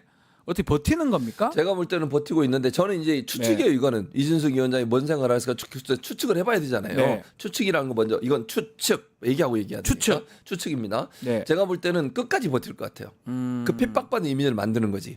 내가 이렇게 이재명 정부에서 핍박을 당했다. 안 나가려고 네. 버티고. 그리고 이제 경찰에서 수사 나와서 해임하잖아요. 핍박당에다 쫓겨나오는 모습 보이고 대구시장을 출마할 것 같습니다. 네. 제 개인적인 생각이에요. 대구시장이요? 추측. 아. 대구시장 국민의힘 후보로 나오지 않을까 아하. 이렇게 저는 추측을 합니다. 말씀- 예측. 말씀대로 이 방통위원장이 임기가 보장됩니다. 지난 뭐 정부 때도 음. 국민권익위원장 네. 지금 전현희 전 의원을 의원이었죠. 쫓아내려고 난리를 쳤죠. 안 나가다가 안 나갔죠 끝까지. 이제 뻗쳤죠. 그런 상황도 기억이 나는데 최민희 위원장이 지금 관련해서 개정안을 좀 발의를 했는데 방통위원은 지금 5명인데 9명을 늘리고 네. 네. 임기를 종료시킬 수 있다. 그렇죠. 이런 부칙도 있다고 하는데 그렇죠. 이 법안 어떻습니까? 이 법은 좋다고 생각해요. 저는 한 가지 이제 아까 전현 의원 얘기하시는 전현 의원은 전혀 문제가 없던 사람을 쫓아내려고 해서 네. 문제가 된 거고 그렇죠. 예. 이번 이제 이준숙 위원장 같은 경우에는 여러 가지 논란이 너무 많으니까 빵 이런 게 문제죠. 그래서 이제 그런 상황이라는 거 말씀을 드리고 방통위원 9명 늘리는 거 저는 찬성하고 동의합니다. 이거 더 좋다고 생각하고요.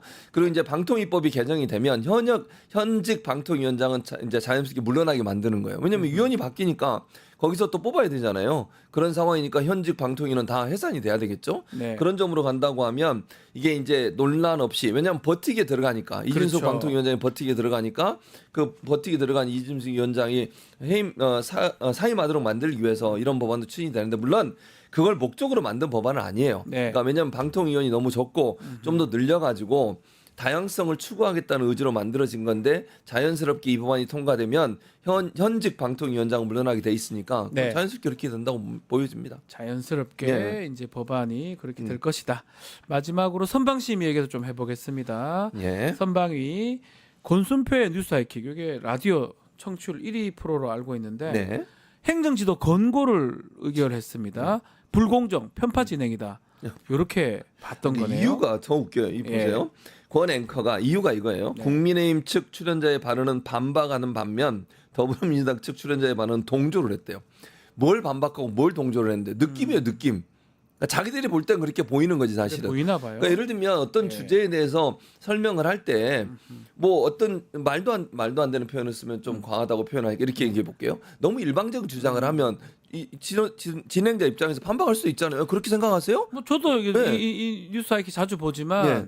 가끔씩 국민의힘 쪽 나와서 네. 내란 옹호하고 그러면- 되지도 않는 말을 계속 반복해서 본인들도 뭐 알면서 그렇게 그렇죠. 하는 경우 그럼- 있잖아요. 그럼 반박할 수 있잖아요. 반박해야죠, 그게 그러면. 무슨 반박입니까? 예를 네. 들면 네. 그리고 동조했다는 것도 많지. 내란 관련해서 예를 들면 민주당 쪽에 출연한 사람이 네. 내란을 비판적 이랬으면 국민 여론이 그렇게 보여줄 수 있겠죠라든지 뭐 이렇게 얘기하는 게 동조입니까?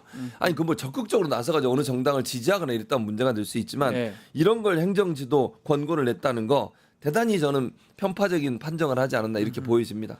이번 그 방심위도 방통위 여기서 지금 방심위에서 이 정부에서 만들었던 정부에서 한 사람들이죠. 거예요. 그러니까 제가 유일임 위원장이 있는 데서 했는지 아닌지 모르겠어요. 근데 유일임 방심위 지금 뭐 그분 뭐 서표 내고 나갔잖아요. 네. 근데 그 선방심위를 구성하는 것이 방심이에요. 그러니까 방심위에 있는 분들은 뭐 유일임 위원장 있을 때는 제가 그건 확인이 필요한데 어쨌든 세 명 있었는데 그 세 명 있는 사람들이 만든 거예요. 그러면 세 명 다 정부에 가까운 사람들, 그러니까 정부 기관에서 대통령실에서 아마 추천한 건지 제가 국민의힘이나 대통령실에서 추천했을 거예요. 거기에 민주당은 추천을 안 가깝겠죠. 했으니까. 예. 그래서 그 사람들이 만든 거기 때문에 편파성이 있다고 보이지는 것이죠, 사실은. 근데 또 한편 채널 A 네. 여기도 저도 자주 보는데 김진이죠, 김진. 김진. 진행자가 커피를 먹으면서 이재명 대통령의 당시 후보 시절 때 커피 원가 120원 논란.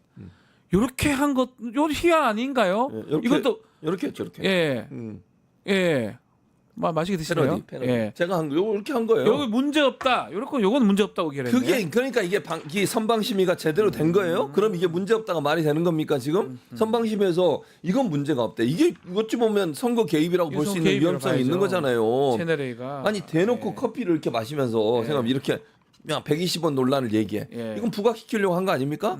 이재명 후보의 당시 후보의 발언을 부정적으로 부각시키는 의도가 아니면 진행자가 이런 행동을 하면 안 되는 거죠. 네. 마치 뭔가 이걸 부각시켜가지고 비판적 여론을 만들어내는 의도가 보여지는 내용이니까 이건 이런 거를 사실은 심의해야 되는데 이거에 대해서는 뭐라 문제 없으면 내버렸어요. 같은 편이어서 그런 거. 같은 편 아니다. 그래서 그게 자꾸 문제가 되는 거예요. 그러니까 편파성이 있다고 보는 거죠. 저도 방심이 여기 뭐 걸렸는데 그랬었죠. 뭐 이유도 끝까지 봐도 모르겠어요. 그냥 아주 크게 징계를 먹었었는데 네. 제가 그래서 YTN 잘렸죠. 때, 예. 네. 아직 봐도 왜 그런지를 모를 정도로 납득하기 어려운. 그러니까 자신 편은 봐주고 상대 진영을 생각이 들고 이러면 뭐라도 만들어서 지금 하는 그런 게 문제 아니냐라고 지적해 주신 것 지적을 같습니다. 하는 거죠. 자, 이준석 후보의 젓가락 발언 이것도 문제가 됐었는데 요 방송사들에 대해서는 문제 없음을 또 의결했습니다. 그러니까 그렇죠. 왜냐하면 이제 이유는 이거예요. 네. 뭐 일면 이해는 돼. 무슨 말은 이게 방송사 잘못이냐? 네. 요 논리예요. 방송사는 선관위의 방송토론위원회가 있거든요. 방송토론위원회에서 모든 걸 구성을 해요. 방송사는 진행자와 장소와 진행만 맡는 거예요. 네. 근데 그걸 하는 과정에 이준석이 이제 돌출 발언을 한 거잖아요. 어쨌든 예상할 수 없는 발언을. 네. 근데 그것이 방송사의 책임이냐의 문제인 거예요. 그걸 가지고 방송사를 징계하는 게 맞느냐 하는 관점에서 이제 이거를 징계를 안 한 건데 뭐 그건 일면 좀 타당한 면이 있습니다. 방송사 입장에서 억울할 수 있지. 그렇죠. 자기들이 뭐 섭외한 것도 아니고 자기들이 그 프로그램을 뭐 기획한 것도 아니고 그건 선관위에서 하라고 그래서 한 건데 거기서 이런 일이 나타났는데 본인들이 책임지는 것이 상당히 부담이 있을 텐데 네. 그런 점을 저는 이제 봤다고 생각해요. 다만 요거는 선방심의에서는 이걸 뭐 징계를 못 하더라도 국회 내에서 해야 된다 저는. 국회에서 뭐 당연히 지금 해야죠. 또 징계 청원도 많이 올라가긴 올라왔더라고요. 그러니까요. 그래서 예. 이건 선방심이나 중앙토론위원회에서 어떤 방식으로는 이걸 징계를 하거나 아니면 제재를 해야 된다고 봐요. 네. 그러니까 중앙토론위원회에서 해야 될 문제이지 선방심에서 방송사를 그러니까 제재하거나 아니면 징계할 수 있는 사안은 아니다라고 결론이 나온 거죠 사실은. 알겠습니다. 예. 오늘 말씀 여기까지 듣겠습니다. 어디 또 가십니까 바로? 네 갑니다. 맨날 가요. 뭘 그래도? 어디를 가요? 바쁘시네요. 저녁에- 전화 안 오고요. 전화는 안 옵니다. 지금도 전화 안 계속 오잖아요. 보고 있네요. 계속 온다 안 오잖아요 지금 전화가. 기다리고 있습니까? 아닙니다. 알겠습니다. 네. 최지문 교수님과 함께했습니다. 감사합니다. 감사합니다.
인터넷에 떠돌아다니는 수많은 뉴스 기사. 아직도 포털에서 일일이 검색하세요? 이제 뉴스통에서 터치 한 번으로 손쉽게 확인하세요. 최근 내가 구독한 기사를 분석해 오늘의 기사를 추천하는 개인 맞춤형 AI 뉴스. 나만의 공간인 뉴스북에서 콘텐츠를 편집하고 이용자와도 활발한 소통이 가능합니다. 사진과 영상 자유롭게 이동하고 언론사 기자들이 실시간으로 업로드하는 동영상도 확인해보세요. 더욱 풍성하고 새로워진 뉴스통. 지금 바로 만나보세요. 자, 이슈합 두 분과 함께 하겠습니다. 김지호 민주당 경기도당 대변인 장미희 변호사 두 분 함께합니다. 안녕하십니까? 네, 안녕하세요. 네, 감사합니다. 반갑습니다. 자, 이제 뭐 새 정부가 출범한 지 2주 차고 정확하게는 한 일주일 정도 지난 것 같습니다. 어떻습니까? 야, 이제 정부 바뀌었다. 세상이 좀 바뀌었다. 이런 그런 느낌 옵니까? 아, 3특검이 드디어 통과된 거 아닙니까? 그거 딱 그거 보면 그죠? 그거 보니까 네. 진짜 최상병 특검 같은 경우는 저희가 얼마나 기다렸습니까? 한 4번 바뀌어 3번 4번 거부가 아, 있었나요? 좀 마음도 너무 아프고 네. 정말 최상병 특검, 내란 특검, 김건희 특검 속이 다 그냥 뻥 뚫리는 것 같고 그리고 예를 들면은 이태원 참사 유가족에 대한 생활지원금 지급 네. 이런 것도 너무 진짜 마음이 이재명 대통령 지시죠. 예, 너무 예. 속 시원하고 그리고 그 유명했던 백혜령 경정의 세관 마약 네. 사건 이것도 특별 수사팀이 꾸려져 갖고 진행을 한다고 그러더라고요. 그렇죠. 아 너무 속 시원해서 그동안 고구마를 한 10개 네. 먹은 기분이었는데 네. 속이 뻥뻥 뚫립니다. 맞아요. 필요했던 거고 뭔가 계속 막혔던 건데 하루 만에 되잖아요. 올라오니까 하루 만에 제가 이제 고특검도 만들어지고 구성도 됩니다. 국민들이 원했던 것이 바로 이루어지는 모습. 우리 장유희 변호사도 뭔가 바뀌었다는 느낌이 듭니까? 저는 너무 체감이 되고요. 네. 속이 뻥뻥 뚫리는 느낌 네. 받으셨다고 하는데 저는 속이 편안해지는 아, 느낌을 받는데 편하십니까? 예. 그러니까 뉴스에서 항상 대통령이 등장을 하면 한동안 그랬던 거예요. 막 민주당 야당 대표를 반국가주의 세력이다, 네. 반자유주의 세력이다, 막 혐오의 말을 쏟아내고 거기에 대해서 반응 같은 거 대단히 소모적인 거예요.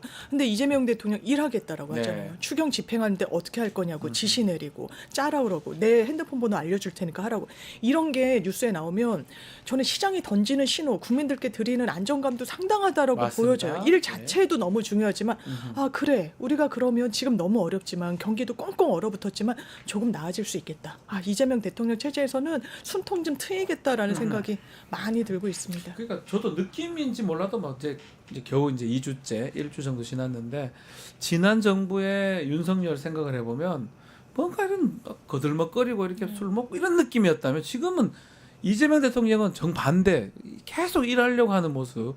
그리고 강유정 대변인 얼굴이 참 힘들어 보인다. 좀 피곤해. 안경 쓰고. 엄청 힘들어 보인다. 그러니까 지난 김은혜 대변인이었잖아요. 그분에 비해서는 상당히 힘들어 보이고 일이 많구나. 그래 보이죠, 이런 진짜. 제 개인적 아, 느낌인가요? 저는 그래도 네. 강유정 대변인이 몸은 힘들어도 네. 마음은 훨씬 편안할 맞아요, 거라고 생각합니다. 맞아요. 뿌듯하고 왜 네. 그러냐면요. 김은혜 대변인 같은 경우는요. 바이든 날리면 그때 힘들어 보였어요. 그때 말고는 별로. 아니 전 국민 앞에서 네. 대국민 사기를 치고 다녔는데 정치인으로서 네. 아직도 성남 분당에서 국회의원으로 활동하는데요. 그렇죠. 선거철이 되거나 뭐가 있으면 아직도 바이든이 날리면으로 들립니까? 그런 거 물어보시는 주민들이 있어요. 그렇구나. 예, 얼마나 창피해요. 그러니까요. 그런 거 안 시키고 정말 뿌듯한 거를 브리핑 하니까 얼마나 보람 있습니까? 네, 많이 바뀐 것 같습니다. 아마 더 바뀌는 모습 아마 국민들이 또 효능감, 정치 효능감을 보면서 그렇게 되지 않을까 생각도 드는데요. 자, 요 얘기 먼저 해보겠습니다. 공직선거법 위반 사건, 요게 파기환송심이 일단은 연기가 됐고요. 추후 지정이 됐어요. 기일. 또 대장동 사건 재판도 중단이 됐습니다. 장윤 변호사님, 네. 헌법 84조를 이유로 들면서 재판부에서 결정을 네. 내렸습니다. 이게 무리한 결정이 네. 아니에요. 국민의힘에서 이야기하는 것처럼 사법부가 뭐 정치권 눈치를 본다. 저 이렇게 사법부 폄훼해서는 안 된다고 생각하고요. 네. 기본적으로 헌법 84조에 이렇게 돼 있습니다. 대통령은 내란 외환해제를 제외하고는 형사상 소추되지 아니한다. 그렇죠. 그런데 이거를 기소되지 않는다라고 해석해야 된다는 게 국민의힘 정치인들의 의견이에요. 기소 그러니까 재판에 넘기지 않는 부분에 어떤 법적인 특혜가 있다면 기소라고 법문에 넣었겠죠. 네. 소추라는 건 그 문헌상 뜻을 보더라도 기소 플러스 거기에 수반되는 재판 행위까지를 다 포함하는 거라고 이게 중론입니다. 법원도 같은 판단을 내린 거고요. 여기에 대해서 해외에서도 예가 있어요. 시라크 대통령 같은 아. 경우에도 파리시장 재직 시절의 문제로 재판을 받았습니다. 네. 대통령이 당선이 돼요. 그리고 프랑스 헌법에도 유사한 그런 규정이 있다고 하더라고요. 네. 그런데 재판 다 멈췄습니다. 당연하지만 대통령의 특수 지위 때문에 그래요. 그러면 한국은 뭐 다른가요? 한국에서도 대통령의 지위에 대해서 헌재에서 결정한 게 있어요. 94년도에 노태우 전두환 이거 처벌해야 되는지에 대해서 소급입법인데 이거 혹시 위헌 아니냐는 그런 쟁점에 대해서 아니다. 왜? 대통령이란 지위 그 당시에는 계속 당신들을 형사소추할 수 없었다. 네. 그리고 대통령이랑 지위란 건 대외 신인도, 국격, 그리고 나라의 체면과 연결이 되어진다. 이거는 그래서 개인을 보호하는 게 아니라 그 선출된 최고 권력의 이 임명권자를 보호하는 거란 취지가 있습니다. 그렇죠. 그렇다면 너무나 당연한 거다. 어쩌면 당연한 건데 또 법안은 뭐 이건 좀 천천히 한다고 좀 연기를 한 것 같고요. 법안 부분은 다른 재판부에도 이렇게 할까요? 다른 재판도 또 많잖아요. 그러니까 아직까지. 이게 다른 전 참 이거 사법부가 정말 네. 비상식적인 그런 행위를 하고 있다고 보는데요. 네. 그냥 대법원에서 지침을 내리면 되는 거 아니겠습니까? 일괄적으로 네. 이 헌법 84조 관련해서 대통령의 형사소추는 중단된다. 그래서 5개 재판부에서 벌어지고 있는 재판도 다 중단돼야 된다. 네. 지침을 내리면 되는데 윤석열 대통령의 절친 조희대 대법관이 아 조희대. 이것은 우리가 판단할 것이 아니고 뭐 5개 재판부에서 알아서 판단해라. 이러니까 상식적인 그러한 지침이나 법률이 지금 그냥 5개 재판부에서 이 결정할까 저 결정할까 논란이 되고 있어요. 네. 저는 그러한 논란을 조희대 대법원장이 노렸다고 봅니다. 아하. 노리고 한 것이다. 예, 네. 저는 참 이 대법관들이 이렇게 정치에 관여하는 듯한 인상을 주고 네. 뭔가 좀 개입하려는 불순한 의도 굉장히 대한민국 법치에 어긋난다고 보고요. 당연히 중단돼야 아니 대통령이 재판에 불려다니면 국정을 누가 돌봅니까? 그러니까요. 말도 안 되는 얘기고요. 이재명을 위한 법이 아니고요. 우리 국민을 위한 법이에요. 대통령이란 직무를 수행하기 때문에 그런 거잖아요. 말도 안 되는 얘기고요. 예. 이참에 조희대 대법원장이 이상한 지침을 내렸기 때문에 저는 재판중지법도 하루속히 통과돼야 된다고 봅니다. 아예 이런 싹을 없애버려야 돼요. 왜 논란을 만듭니까?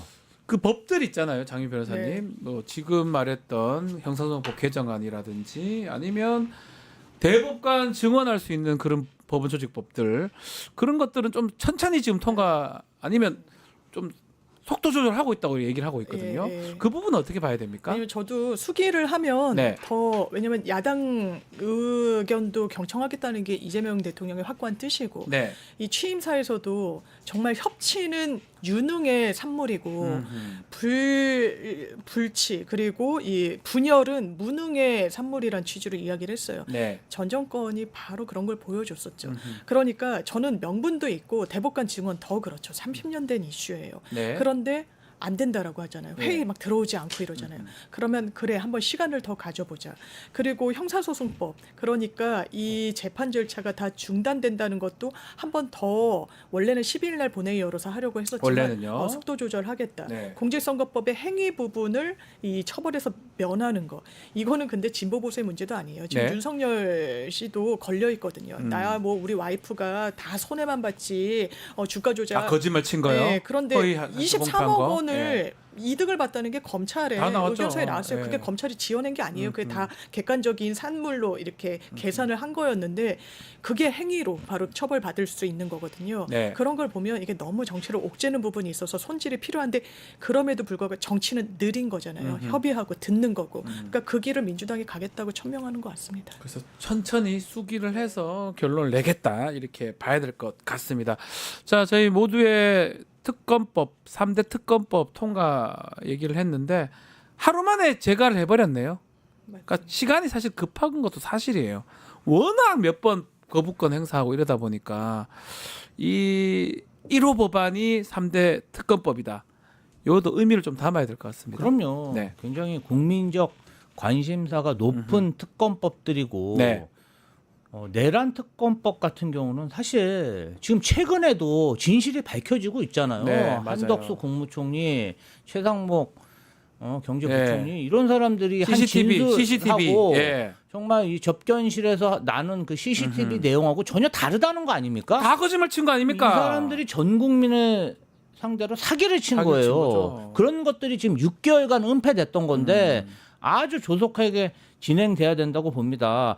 저는 또 이런 의미도 있어요. 아하. 이 특검의 기한이 예. 6개월 정도로 한정되지 않았습니까? 170일, 자, 많게는 170일 정도. 윤석열 정권 때 3년 내내 아. 이재명 대통령에 대한 수사를 친윤 검사 200명 투입해서 한 거 아닙니까? 맞습니다. 얼마나 공정해요. 아하. 특검 인사는 외부 추천이지만 그 안에 들어가는 검사들은 다 그 대부분 검찰에서 파견된 파견 맞습니다. 검사들입니다. 파견 검사입니다. 아니 예. 본인들이 그렇게 아끼고 사랑하는 검사들이 수사하는데 뭐가 불공정하겠어요. 사실 아. 이재명 대통령에 대한 수사는 예. 진술 조작, 증거 조작 이런 의혹들이 지금 산처럼 쌓여 있지 않습니까? 그래서 저는 잘못된 판결도 일부 나왔다고 생각하거든요. 네. 그렇기 때문에 참 이재명 대통령과 민주당은 윤석열 정권과 다르게 정말 공정하게 이 사항을 처리하고 있구나. 그리고 전 정권에 대한 수사는 6개월이면 충분하다고 봅니다. 아, 그래서 한 것이다. 이렇게 윤석열 보시는 거군요. 정부처럼 3년 내내 수사만 하면요 정권 말아먹습니다. 좀 잘했다고 그 생각합니다. 시간을 이제 그렇게 말씀을 그럼요, 의미를 시간이 주셨는데 중요하죠. 자 이재명 정부가 1호 법안으로 특검법 세계 특검법 심의 의결한 거 배경이 뭔지 강주영 대변인 설명 한번 들어보겠습니다. 이재명 대통령은 전 정부에서 이미 여러 차례 거부권이 행사된 특검법이라는 점에서 현재 내가 구성원들의 의견을 충분히 수렴해 심의를 거쳤으며 이에 의결에 이르렀습니다. 또한 그동안 대통령의 거부권에 막혀 제대로 행사되지 못했던 국회의 입법 권한을 국민께 다시 돌려드리는 의미도 포함됩니다. 이재명 대통령은 헌정 수호와 민주주의 회복에 대한 국민적인 열명이 특검법 의결 및 공포 과정에 담겨 있음을 강조하고 특검을 통해 진상과 진실이 투명하게 규명되기를 희망한다고 밝혔습니다. 세트로.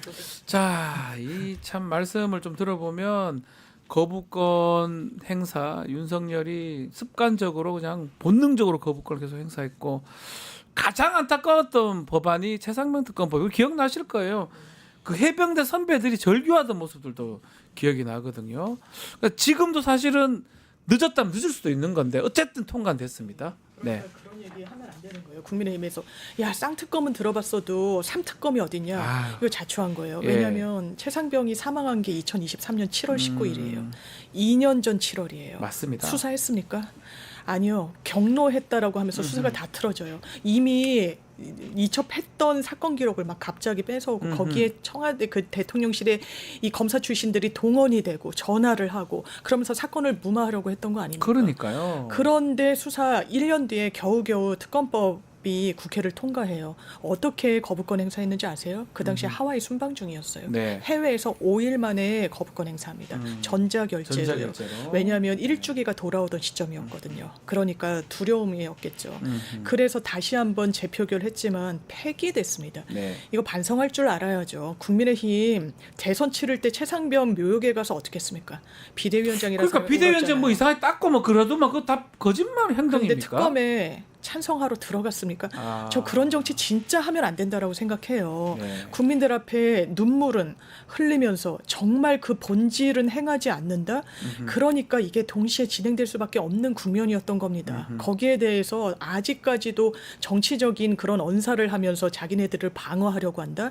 이걸로 여당을 공격하려고 한다. 이거 완전 국민을 얕잡아 보는 거예요. 이런 정치 했기 때문에 지금 심판받은 겁니다. 그 내란 특검법도 있고 김건희 특검법도 있는데 특검법도 이게 통과가 되려고 그러니까 경찰 검찰이 난리를 치고 있거든. 보도가 되는 거 보니까 수사를 좀 정확하게 좀 빨리 하는 것 같습니다. 이 특검법 할 때까지 수사는 제대로 하는 겁니까? 경찰 검찰 뭐 쇼하는 것 같기도 하고. 제대로 뭘 수사를 하는 건지. 아니 그러니까 그게 불신이 쌓인 거예요. 뭐 했습니까? 놀고 있는 건지. 아니 좀 검찰이 이상한 게 검찰이 예. 그 김성훈 경호처장에 대한 경찰의 구속영장을 계속 반려했잖아요. 세 번. 그런데 네 번, 세 번. CCTV 영상이 나오니까 저도 좀 주세요.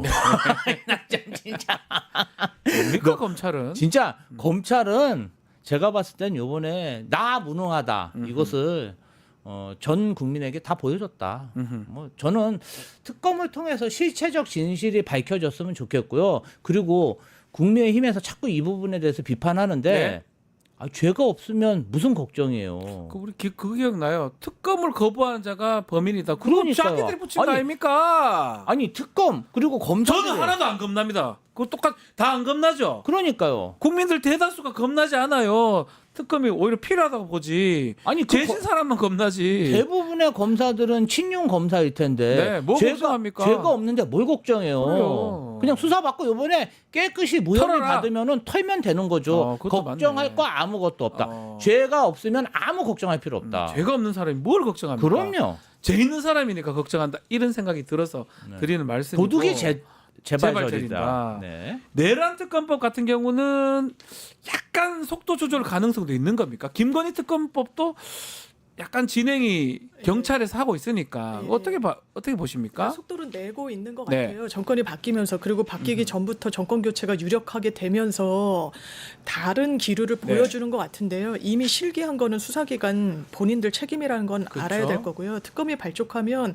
지금까지 수사했던 거 바로 이첩하면 됩니다. 넘기면 돼요. 축적돼 네. 있던 부분들과 관련해서는 지금 뭐 속도 내는 것까지는 이제 비판하기는 어렵겠습니다만 지금 소환에 응하고 있지 않잖아요. 저는 그래요. 지금 보면 내란 관련해서는 일부 뭐 군인이나 이런 사람만 잡혀도 갖고 기획자들 한 명도 안 잡혀서 검찰도 뭐가 제가 봐서 문제가 있거든요.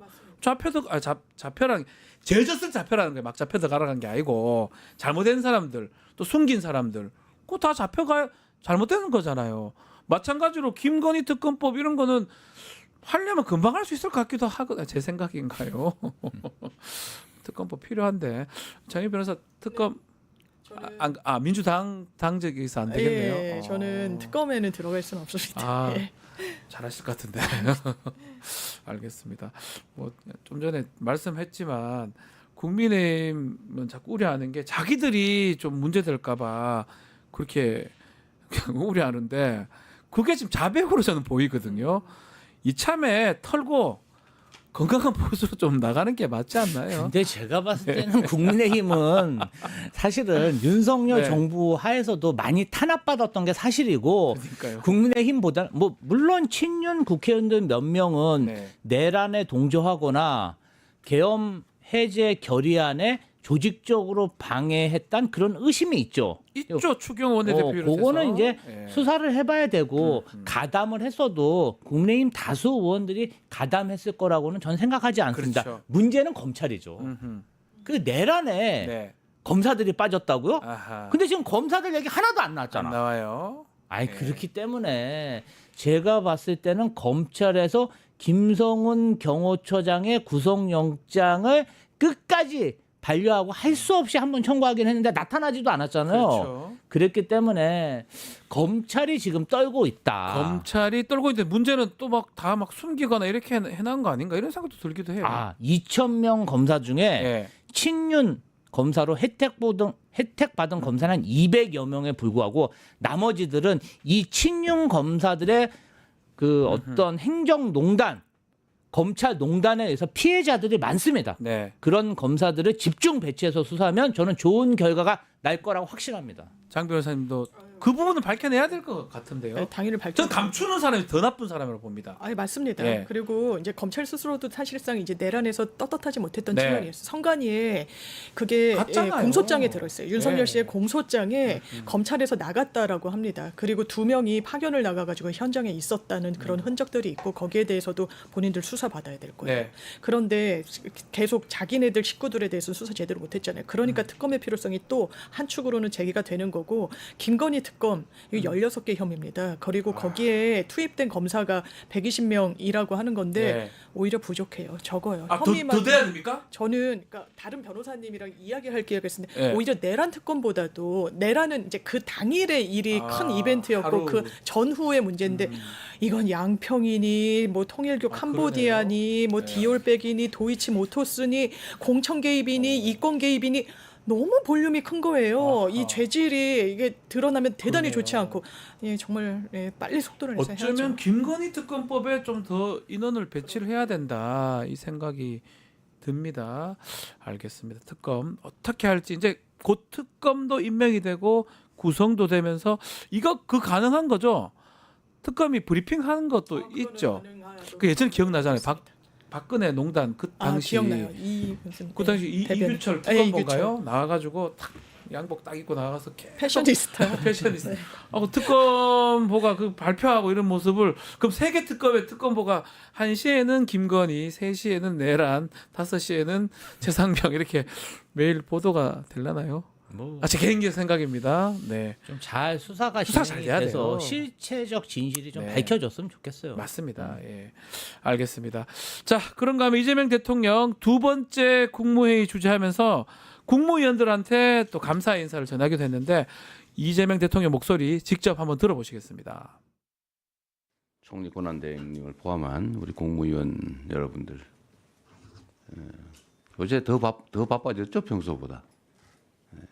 어쨌든 어려운 환경인데 다들 열심히 임해 주셔서 진심으로 감사드립니다. 우리야 국민으로부터 위임받은 일을 하는 국민들의 대리인이지 뭐 특정한 인연 때문에 하는 일은 아니지 않습니까? 그리고 제가 이제 뭐 비상경제점검회의도 하고 또 일부 국무위원들 몇 분들과 또 회의도 하고 하는데 너무 잘해주고 계십니다. 진심으로 감사드려요. 뭐 약간 불안정한 시기이긴 하지만 그래도 우리 국민들 지켜보시는 분들도 많고 또 최근에 여러 가지 상황들이 좀 많이 개선되고 있어서 여러분들의 다 노력과 헌신 덕분이라고 생각합니다. 자, 여기에 이재명 대통령을 너무 잘 아는 한 분이 있죠. 네. 얼마 동안 같이 근무를 하신 겁니까? 우리 김조 대변인. 뭐 경기도에서 3년, 당 대표실에서 한 2년 조금 안 되게 5년간 예, 정말 비서관으로 근무했습니다. 지근거리에서 네. 바로 옆에 있었던 거죠. 네. 장점인가요? 이재명 대통령이 저런 부분들이 장점 같긴 해요. 그러니까 이재명 대통령이 공직의 임함에 있어서 사사로운 감정이 없다는 증명입니다. 예를 들면은 윤석열 대통령 같은 경우는 네. 나 청와대 전임 대통령이 썼던 청와대 나 근무하기 싫어. 맞아요. 그래가지고 그냥 국방부 맞아요. 군인들한테 네. 국방부 건물을 그냥 약탈하듯이 뺏어 그냥 가버려. 난 단 하루도 청와대에서 못 근무 안 할 있겠다고. 거야. 네. 그리고 전현희 위원장 그 당시에 그 오지 말라 그랬었어요. 고위직이었잖아. 권익위원장이었잖아요. 국민권익위원장이 네. 국무회원. 그러니까 나 저 사람 얼굴 보기 싫어. 오지 마. 그 이게 뭐냐면요.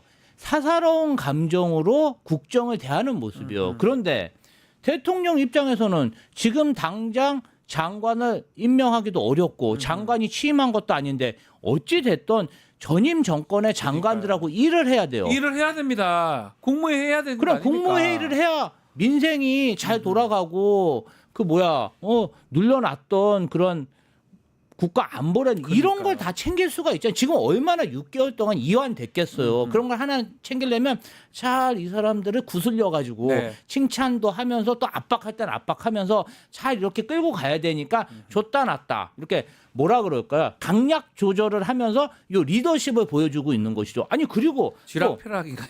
밀당.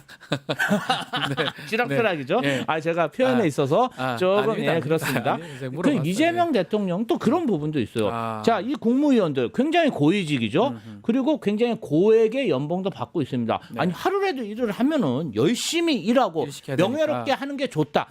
저는요 국민의힘 정치인들도 이런 부분은 배워야 된다. 배워야 된다. 아니 왜 원수처럼 대합니까? 아하. 아니 우리가 무슨 적대 국가입니까? 민주당과 국민의힘 정치인들 정말 불구대천의 원수 아니에요. 네. 국정을 다루는 파트너고 자 공직자로 봉사한다는 것 자체가 그런 어떤 봉사 정신이 있어야 돼요. 국가에 애국하고 이제 그러한 것들에 대해서 우리가 입장은 다르지만 같이 힘 모아서 국정을 다루고 국민을 이롭게 한다는 부분에 있어서는 한 마음이어야 된다. 이런 선례를 만들었다. 저는 칭찬해주고 싶습니다. 예, 그러니까 이게 보면 일 잘하는 오너인 거잖아요. 그러면 직원들 입장에서는 참 그럴 것 같아요. 꾀부리기도 그렇고 어떻습니까? 일 잘하는 오너 왔을 때. 안 할 수가 없고 그렇죠. 제가 어제 국무회의 풍경 중에 오늘 조간에 나왔던 예. 것 중에 인상 깊었던 게 이른바 3특권 특검을 다 이제 그 통과를 시켰잖아요 국무회의에서. 그렇죠. 근데 다 이전 정권에서 반대했던 법권 행사가 정당하다고 했던 국무위원들이 앉아 있었던 거예요. 하필이면 네. 네. 그런데 이재명 대통령이 네.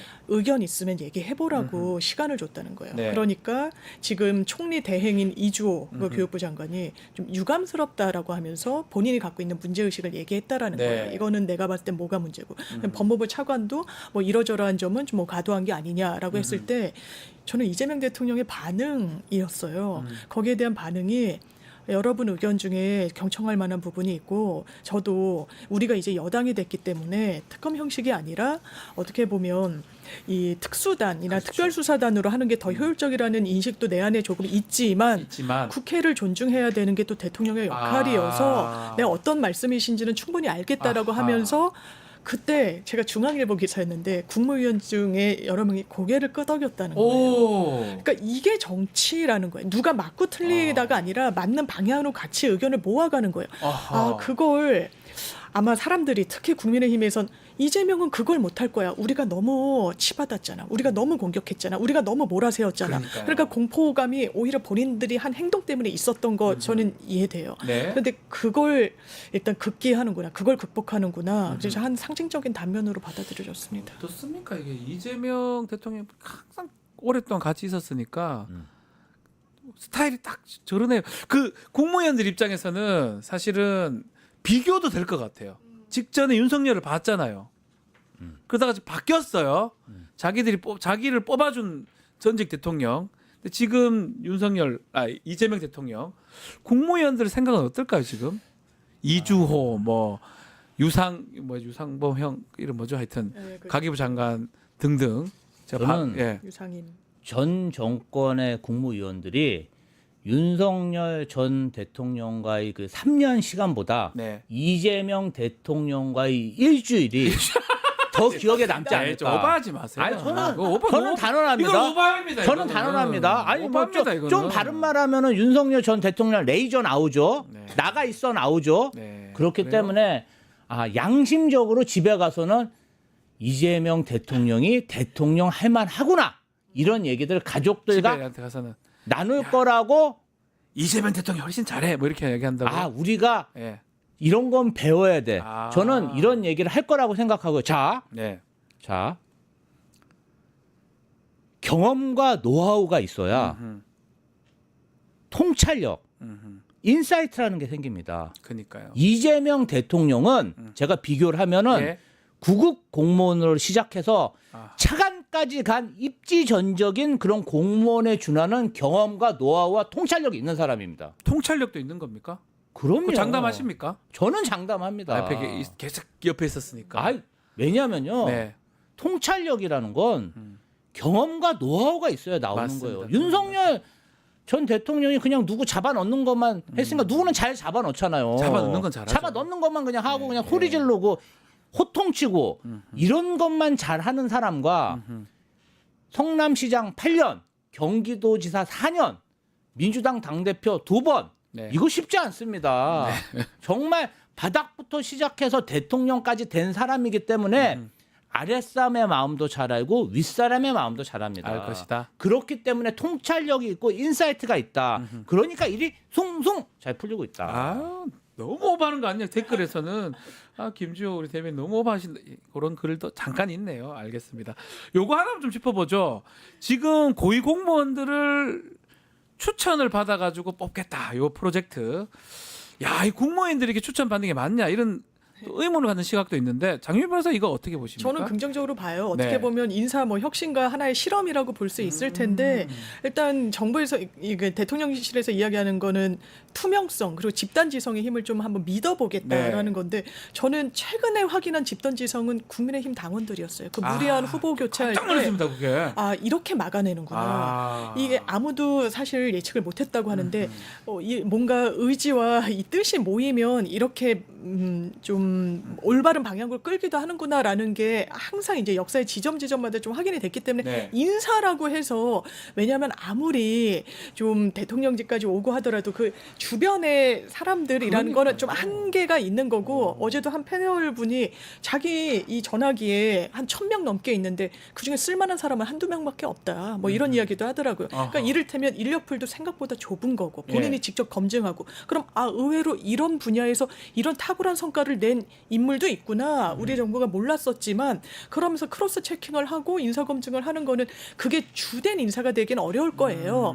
그런데 그럼에도 불구하고 한두 인사라도 상당히 상징적으로 이렇게 한다면 많은 분들이 그 프랑스에서도 비슷한 걸 한번 했었다고 하는데 그렇죠. 그때 자천타천으로 대단히 많은 사람들이 또 응원하기도 했어서 이게 그리고 정부 현안에도 관심을 갖게 되는 계기도 되니까 전 긍정적으로 생각합니다. 국민을 우리가 믿는다면 뭐 엉뚱한 사람 추천하지 않을 거 아니에요. 우리를 위해서 일할 공직자를 뽑는데 내가 봤을 때 저 사람 너무 잘할 것 같다, 올려서 여러 가지 검증을 통해서 된다 그러면 그것도 괜찮은 것 같기도 해요. 이 또 참 대통령이 직접 낸 아이디어겠죠. 아니 그럼요. 또 생각지도 못한 정말 발탁 인사가 될 네. 수가 있고 적임자를 또 찾을 수 있기 때문에 또 인사라는 게 그래요. 또 고만고만한 사람들이 추천하다 보면은 네. 굉장히 그 뭐라 그러죠? 우물 안에 개구리가 될 수 있는데 윤석열 정부 때 봐요. 다 뽑지도 그럼요. 못하고. 전 국민에게 추천받는다 그러면 그 풀 자체 운동장이 네. 커지는 거잖아요. 그러니까요. 그런 의미도 있고 이런 것뿐 아니라 부처에 보면 위원회들도 있어요. 네. 그리고 공공기관의 어떤 비상임 이사들 그런 거 자리 많죠. 이제 그런 것들에 정말 끼리끼리 인사가 아니라 개방해 갖고 여러 사람이 들어갈 수 있다 그러면 우리가 낸 세금 우리가 결정하고 우리가 감시하면 더 좋잖아요. 그러니까요. 그래서 주권 정부라고 하는 거 아니겠습니까? 다 그래 뽑는다는 건 아니에요. 일부 그렇게 뽑을 수 있다는 그 얘기 아니겠습니까? 그렇죠. 알겠습니다. 예, 누가 될지 너무너무 기대되고 정치가 재밌어요. 아마 보고 싶은 정치가 되지 않을까 생각이 듭니다. 이슈합 여기서 마무리하겠습니다. 두 분 감사합니다. 감사합니다. 자, 2부 뉴스인사 프라임 진행이 됩니다. 이동학 전 더불어민주당 최고위원 대담이 준비되어 있습니다. 조금만 기다려 주십시오.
한 발 더 들어가는 고품격 시사대담 뉴스 인사 프라임 시작하겠습니다. 자, 오늘은 이동학 전 더불어민주당 최고위원과 정치 현안들 짚어보겠습니다. 안녕하십니까? 안녕하세요. 네. 이제 정부도 바뀌었는데 네. 뭐 자리 안 맞습니까? 자리요. 뭐 제가 맡고 싶다고 해서 맡는 건 아니니까요. 네. 그 국민 추천제 보셨을 네. 건데 네네. 혹시 거기서 추천 받으시면 하실 의향도 있는 겁니까? 아니 뭐 정부에서 당연히 요청이 있다면 예. 네, 당연히 역할을 해야 된다 보고요. 어떻습니까? 그 추천제 그 부분? 저는 굉장히 어쨌든 개방적인 느낌이고 네. 국민 주권 정부라고 이름을 붙인 만큼 그것을 실행한다는 의미 이게 굉장히 좋은 것 같고요. 네. 물론 국민들께서는 야 내가 추천한 사람이 무조건 되는 거 아니야? 이렇게 오해하실 수도 있는데 이 저 공직자라고 하는 건 일종의 검증 검증 허들이 받아야죠. 많잖아요. 검증을 네. 받아야 됩니다. 네, 당연하죠. 그래서 네. 그 검증까지 통과되는 데까지는 시간도 걸리거니요. 거기에서 낙마되시는 분들도 꽤 많을 겁니다. 있을 것 같아요. 예, 그래도 추천을 많이 해주시면 좋죠. 인재풀이 늘어나는 만큼 그 안에서 더 좋은 인재를 찾을 가능성이 또 높아집니다. 국민들이 정치에 관심을 가지는 거 아니겠습니까? 그렇죠. 그런 의미도 네. 또 있는 것 같습니다. 맞습니다. 네. 자, 요 얘기 먼저 해보겠습니다. 특검법이 어쨌든 네. 바로 통과가 됐습니다. 자, 이재명 대통령이 어제 의결을 했는데 이제 좀 늦었지만 진상이 규명이 되겠죠, 이제는. 네, 늦은 거 맞고 네. 대신 확실하게 해야 네. 된다라는 측면이 있고 제가 이런 논쟁이 붙을 때마다 그리고 국민의힘에서 이걸 방탄할 때마다 했던 논리가 있어요. 어떤 겁니까? 지금 통과시키지 않으면 네. 나중에 니들 크게 당한다. 지금 엄청 됐어요. 지금 말도 못하게 커졌어요. 그러니까요. 한 1, 2 정도 잘못했을 때 빨리 이걸 그러니까요. 처리했으면 그 뒤에 7, 8, 9, 10 이거 잘못 안 맞아요, 저질렀을 맞아요. 수도 있는 거잖아요. 맞아요. 그때 처벌을 못했기 때문에 그 뒤에 자기가 잘못한 게 없다고 생각하니까 더 많은 잘못들을 훨씬 더 덕지덕지 지금 많이 붙여가지고 맞아요. 예, 본인 스스로가 그냥 호미로도 막을 거 지금 가래로도 못 막게 생긴 상황입니다. 말씀처럼 역대 최대 규모의 특검이 될 것으로 보이는데, 자, 그렇다면 우리 최고위원 보시기에 네. 성패를 가를 조건 이번 특검에서 어떤 가장- 거라고 보십니까? 가장 중요한 건 진실 접근이 아닐까요? 진상 규명, 진실 예, 접근. 왜냐하면 시간이 늦어진 만큼 증거 인멸 가능성이 훨씬 더 커졌잖아요. 있습니다. 그럼에도 불구하고 그 진실에 접근하려고 하는 특검들의 노력이 굉장히 중요하다 생각하고요.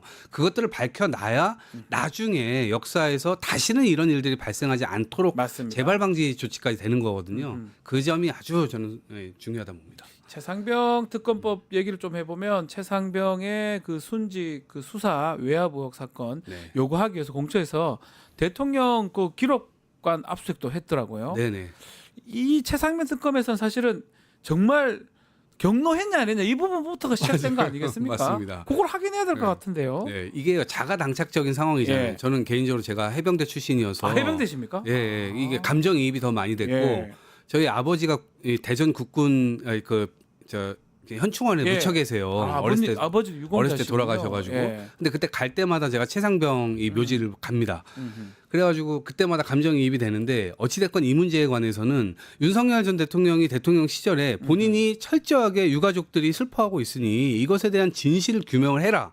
그 지시를 그대로 박정훈 대통령이 따랐던 거 아닙니까? 그러니까요. 그런데 느닷없이 갑자기 항명죄로 자기가 고소고발을 당해가지고 이 어려움을 겪어 있는데 저는 이 800에 7070 그 전화가 누가 한 것인지 근데 이거를 어쨌든 음성이 남아 있는 것이 아니니까 네. 그 참모들 중에 누군가가 대통령이 한 게 맞다.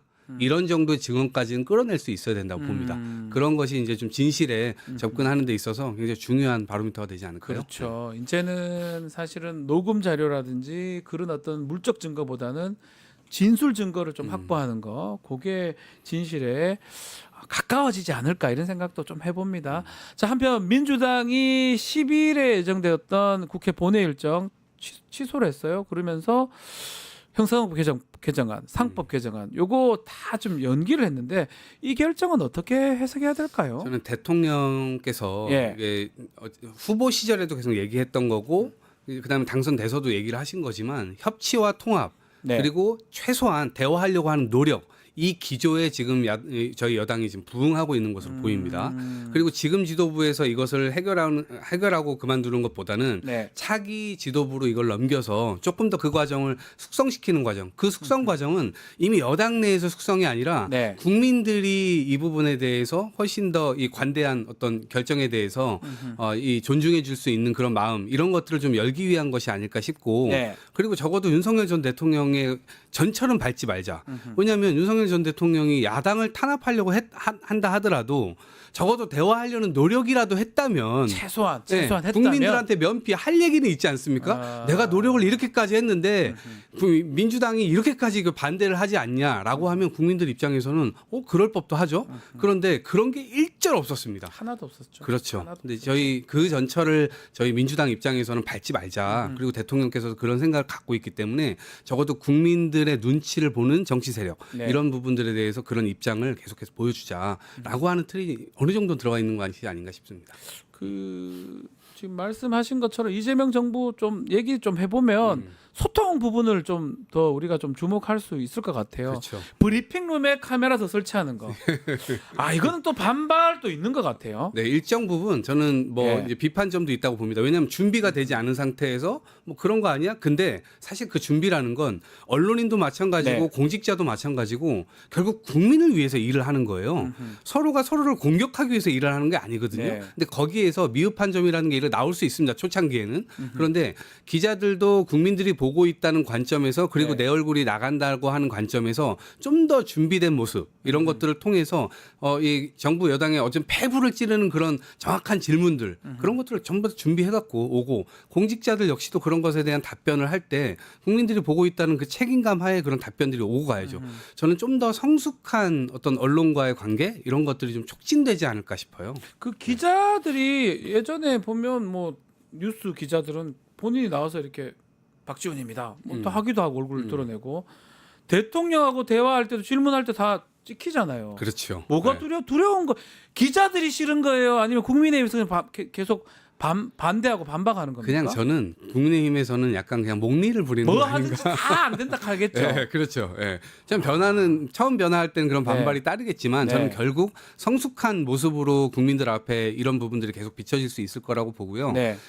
기자분들께서는 보통 자기 얼굴이 안 나가고 음성만 나가거나 그 음성조차도 고르지 못할 때가 많아요. 그러니까 무슨 질문을 했는지도 모르는데 답변하는 그러니까요. 것만 볼 때도 있어요. 네. 그렇기 때문에 저는 이 부분에 대해서는 국민들께 투명하게 모든 전 과정 그래서 좌우 맥락을 다 알고 그것이 왜곡되는지 안 왜곡되는지까지도 다 검증할 수 있다면 기자분들도 조심하고 정책 관련자들도 조심하겠죠. 그렇죠. 네. 오히려 긍정적 효과가 분명히 있을 것 그렇습니다. 같은데요. 네, 지켜보기로 하고요. 외교 얘기 좀 해보겠습니다. 자, 이시바 시게루 일본 총리하고 통화를 했는데 성숙한 한일 관계 만들자 이런 공감을 나눴다고 하는데 앞으로 한일 외교 어떻게 전망하십니까? 저는 전화 순서가 조금 미묘하더라고요. 그게 네. 일단 미국 대통령하고 한 네. 20분 통화했잖아요. 예. 그리고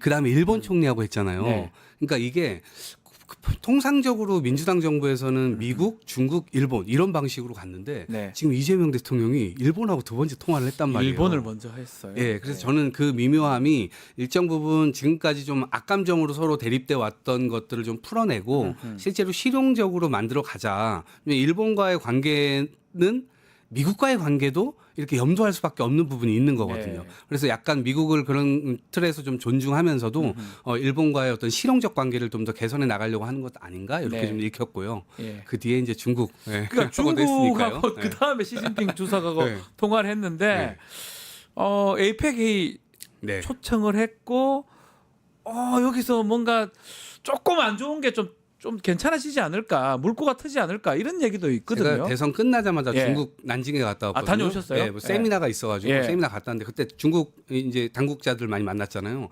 굉장히 기대가 큽니다. 중국 분들이 예, 이재명 후보에 대해서 이재명 후보에 대한 기대도 컸지만 당선되고 나니까 훨씬 더 이 중국과의 관계가 괜찮아질 거다라고 하는 기대가 있고 네. 특히나 경제인들이 그러니까 중국뿐만 아니라 우리나라도 지금까지 30년 경제를 중국 이 경제의 링크를 끼워가지고 우리도 같이 돌려왔던 페달을 돌려왔던 경제였잖아요. 네. 그렇기 때문에 우리 경제가 외교에 의해서 희생되거나 그러면 안 된다. 그러니까 실리는 실리대로 챙겨가야 된다. 그런데 하나 짚어볼 게 또 어떤 거죠? 미묘한 게 예. 이재명 대통령이 일본과는 25분 통화하고 시진핑과는 30분 통화했습니다. 조금 더 통화했어요. 그러니까 뒤에 순서는 뒤에 했지만 네. 또 그거를 약간 시간으로 보정해주는 그러면서 서로 서운해하지 않게 저는 약간 이런 기술이 있구나 이런 걸 알게 됐습니다. 일본과는 네. 순서는 빨리 했지만 네. 또 중국과는 많은 얘기를 나눴다. 5분 더 통화하고 이번에 에이펙 때 한중 정상회담 이런 거 가능할까요?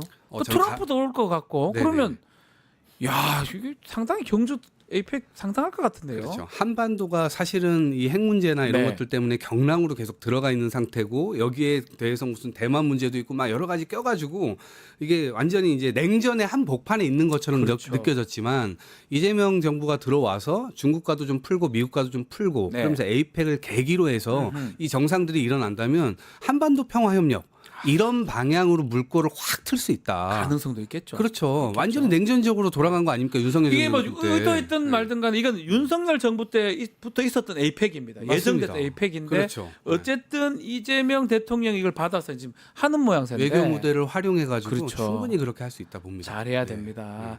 잼버리 그때 그거 기억나지 않습니까? 그 뭡니까? 총리가 그거? 가가지고 가서 이 화장실 청소하고 와 내가 잘했다 뭐 이러면서 뭡니까 이게? 말도 안 되는 거죠. 잘해야 됩니다. 네. 국제 행사는 정말 잘해야 됩니다. 그렇죠. 네. 전 세계가 보고 있으니까요.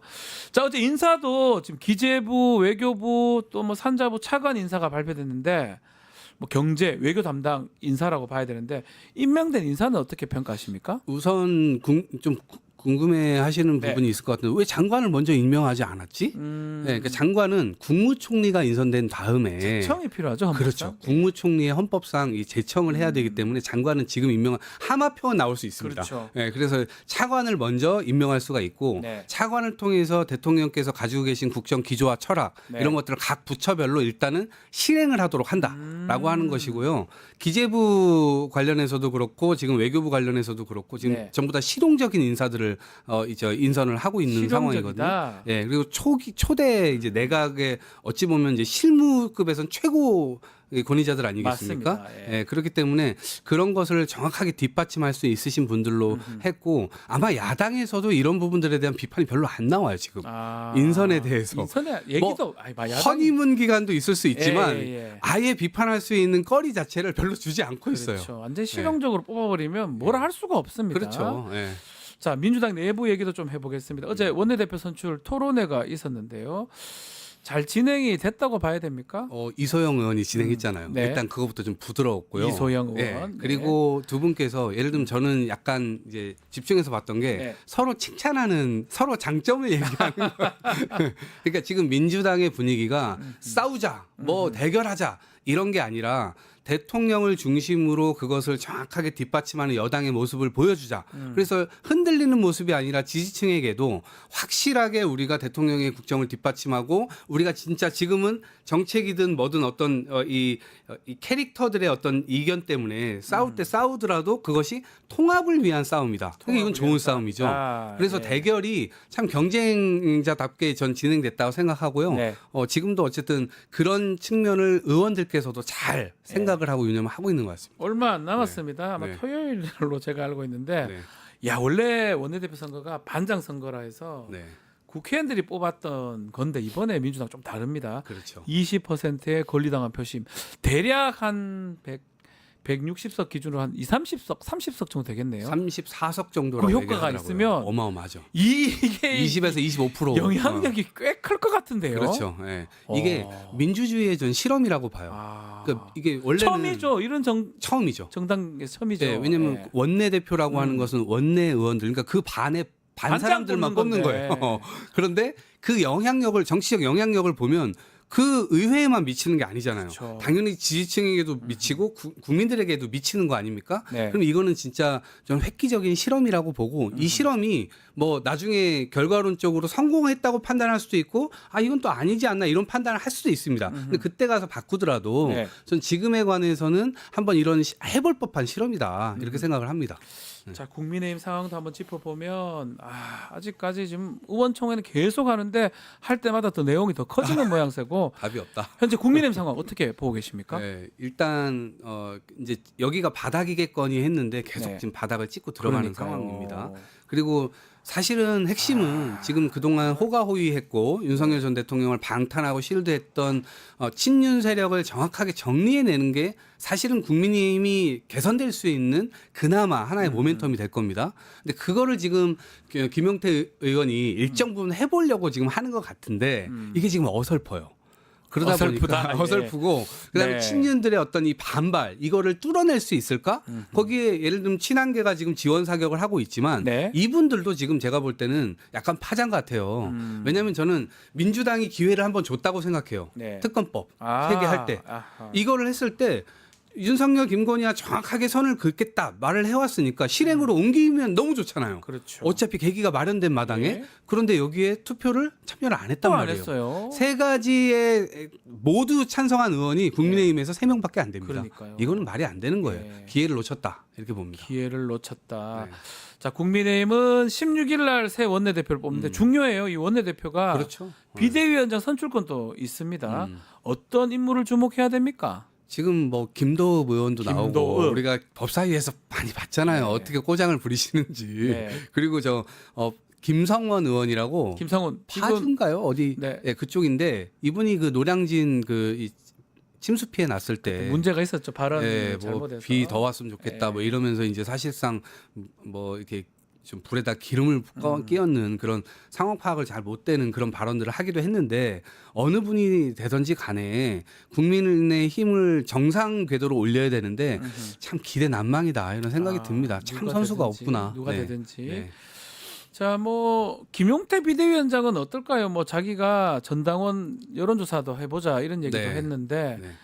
거치가 앞으로 어떻게 될까요? 뭐 30일까지잖아요. 원래 지금 시작은 30일까지인데. 네, 친한계에서는 예. 뭐 8월달 전당대회까지는 김용태 체제로 가야 되는 거 아니냐라고 얘기를 하는데 저는 16일 날 누군가 비대위원장이 아니 원내대표가 선출되는 순간 급속도로 그냥 힘을 잃어버릴 거라고 생각합니다. 왜냐하면 자기 파의 세력도 없고요.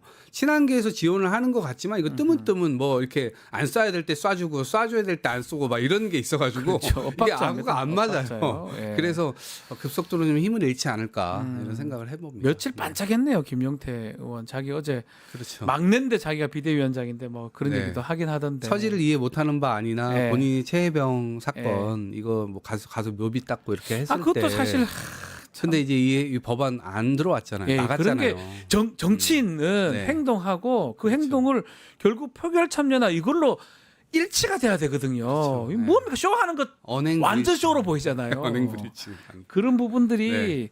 젊거나 늙거나 뭐 그런 젊은 의원님 더 그걸 잘해야 되는데 못하는 거 아니야 이런 생각이 많이 듭니다. 처음에 호미로 이 뭐 땅을 파다가 네. 지금 굴착기까지 나온 상태입니다. 그러니까요. 지금 또 뚫고 들어갈 데가 없다고 생각했는데 네. 지금 더 뚫고 가고 있어요. 네. 또 하나의 저 정치인 홍준표 전 시장 얘기도 좀 해보겠습니다. 신당 창당 가능성 있습니까? 저는 가능성이 거의 없다고 생각해요. 거의 없다. 왜냐하면 지금 명태균 건으로 이분 들어오자마자 수사 받아야 될 상황이에요. 받아야겠죠. 예. 왜냐하면 그 관계자들 자기 아들 친구 뭐 이런 분들까지 해가지고 명태균과 여론 조작하고 네. 그거 이미 다 증거가 나왔습니다. 그리고 돈을 대신 지불하고 그리고 그것에 대해서 뭔가 이렇게 다시 또 그 대구시에 이렇게 일할 수 있는 또 기회를 주고 이런 것들이 다 정치자금법부터 해서 걸려 있는 것들이 많아가지고 많죠. 이미 네. 증거들이 너무 많이 나왔어요. 음. 그래서 이건 수사가 불가피한 거 아닌가? 창당은커녕 그 지점부터 좀 본인 스스로가 털어야 될 게 아닐까. 마지막으로 여쭤보 이준석 네. 의원은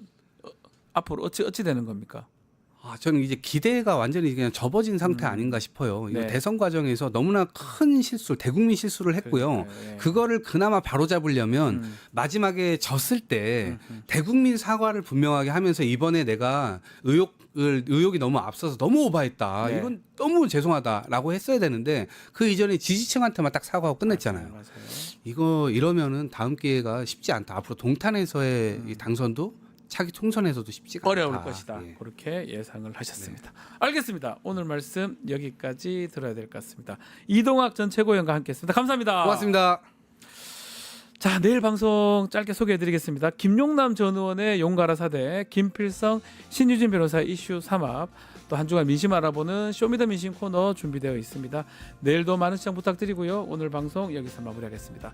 시청해주신 여러분 고맙습니다.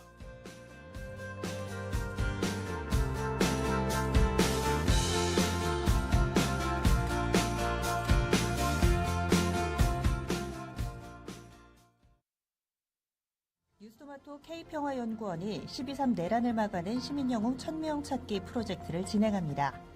비상계엄 선포 이후 국회, 광화문, 남태령, 한남동 공관, 헌법재판소 등지에서 내란을 막고 탄핵 소추를 이뤄낸 시민영웅 1000명을 찾아내 대한민국 민주주의의 역사로 기록하고 시상의 본보기로 삼음으로써 민주주의를 더 널리 확산하기 위한 프로젝트입니다. 이 과정에 직접 참여했거나 참여자를 추천해 주실 분들은 우측 제보하기 QR코드나 아래 메일로 추천 및 제보해 주세요. 민주시민 여러분의 많은 참여 바랍니다.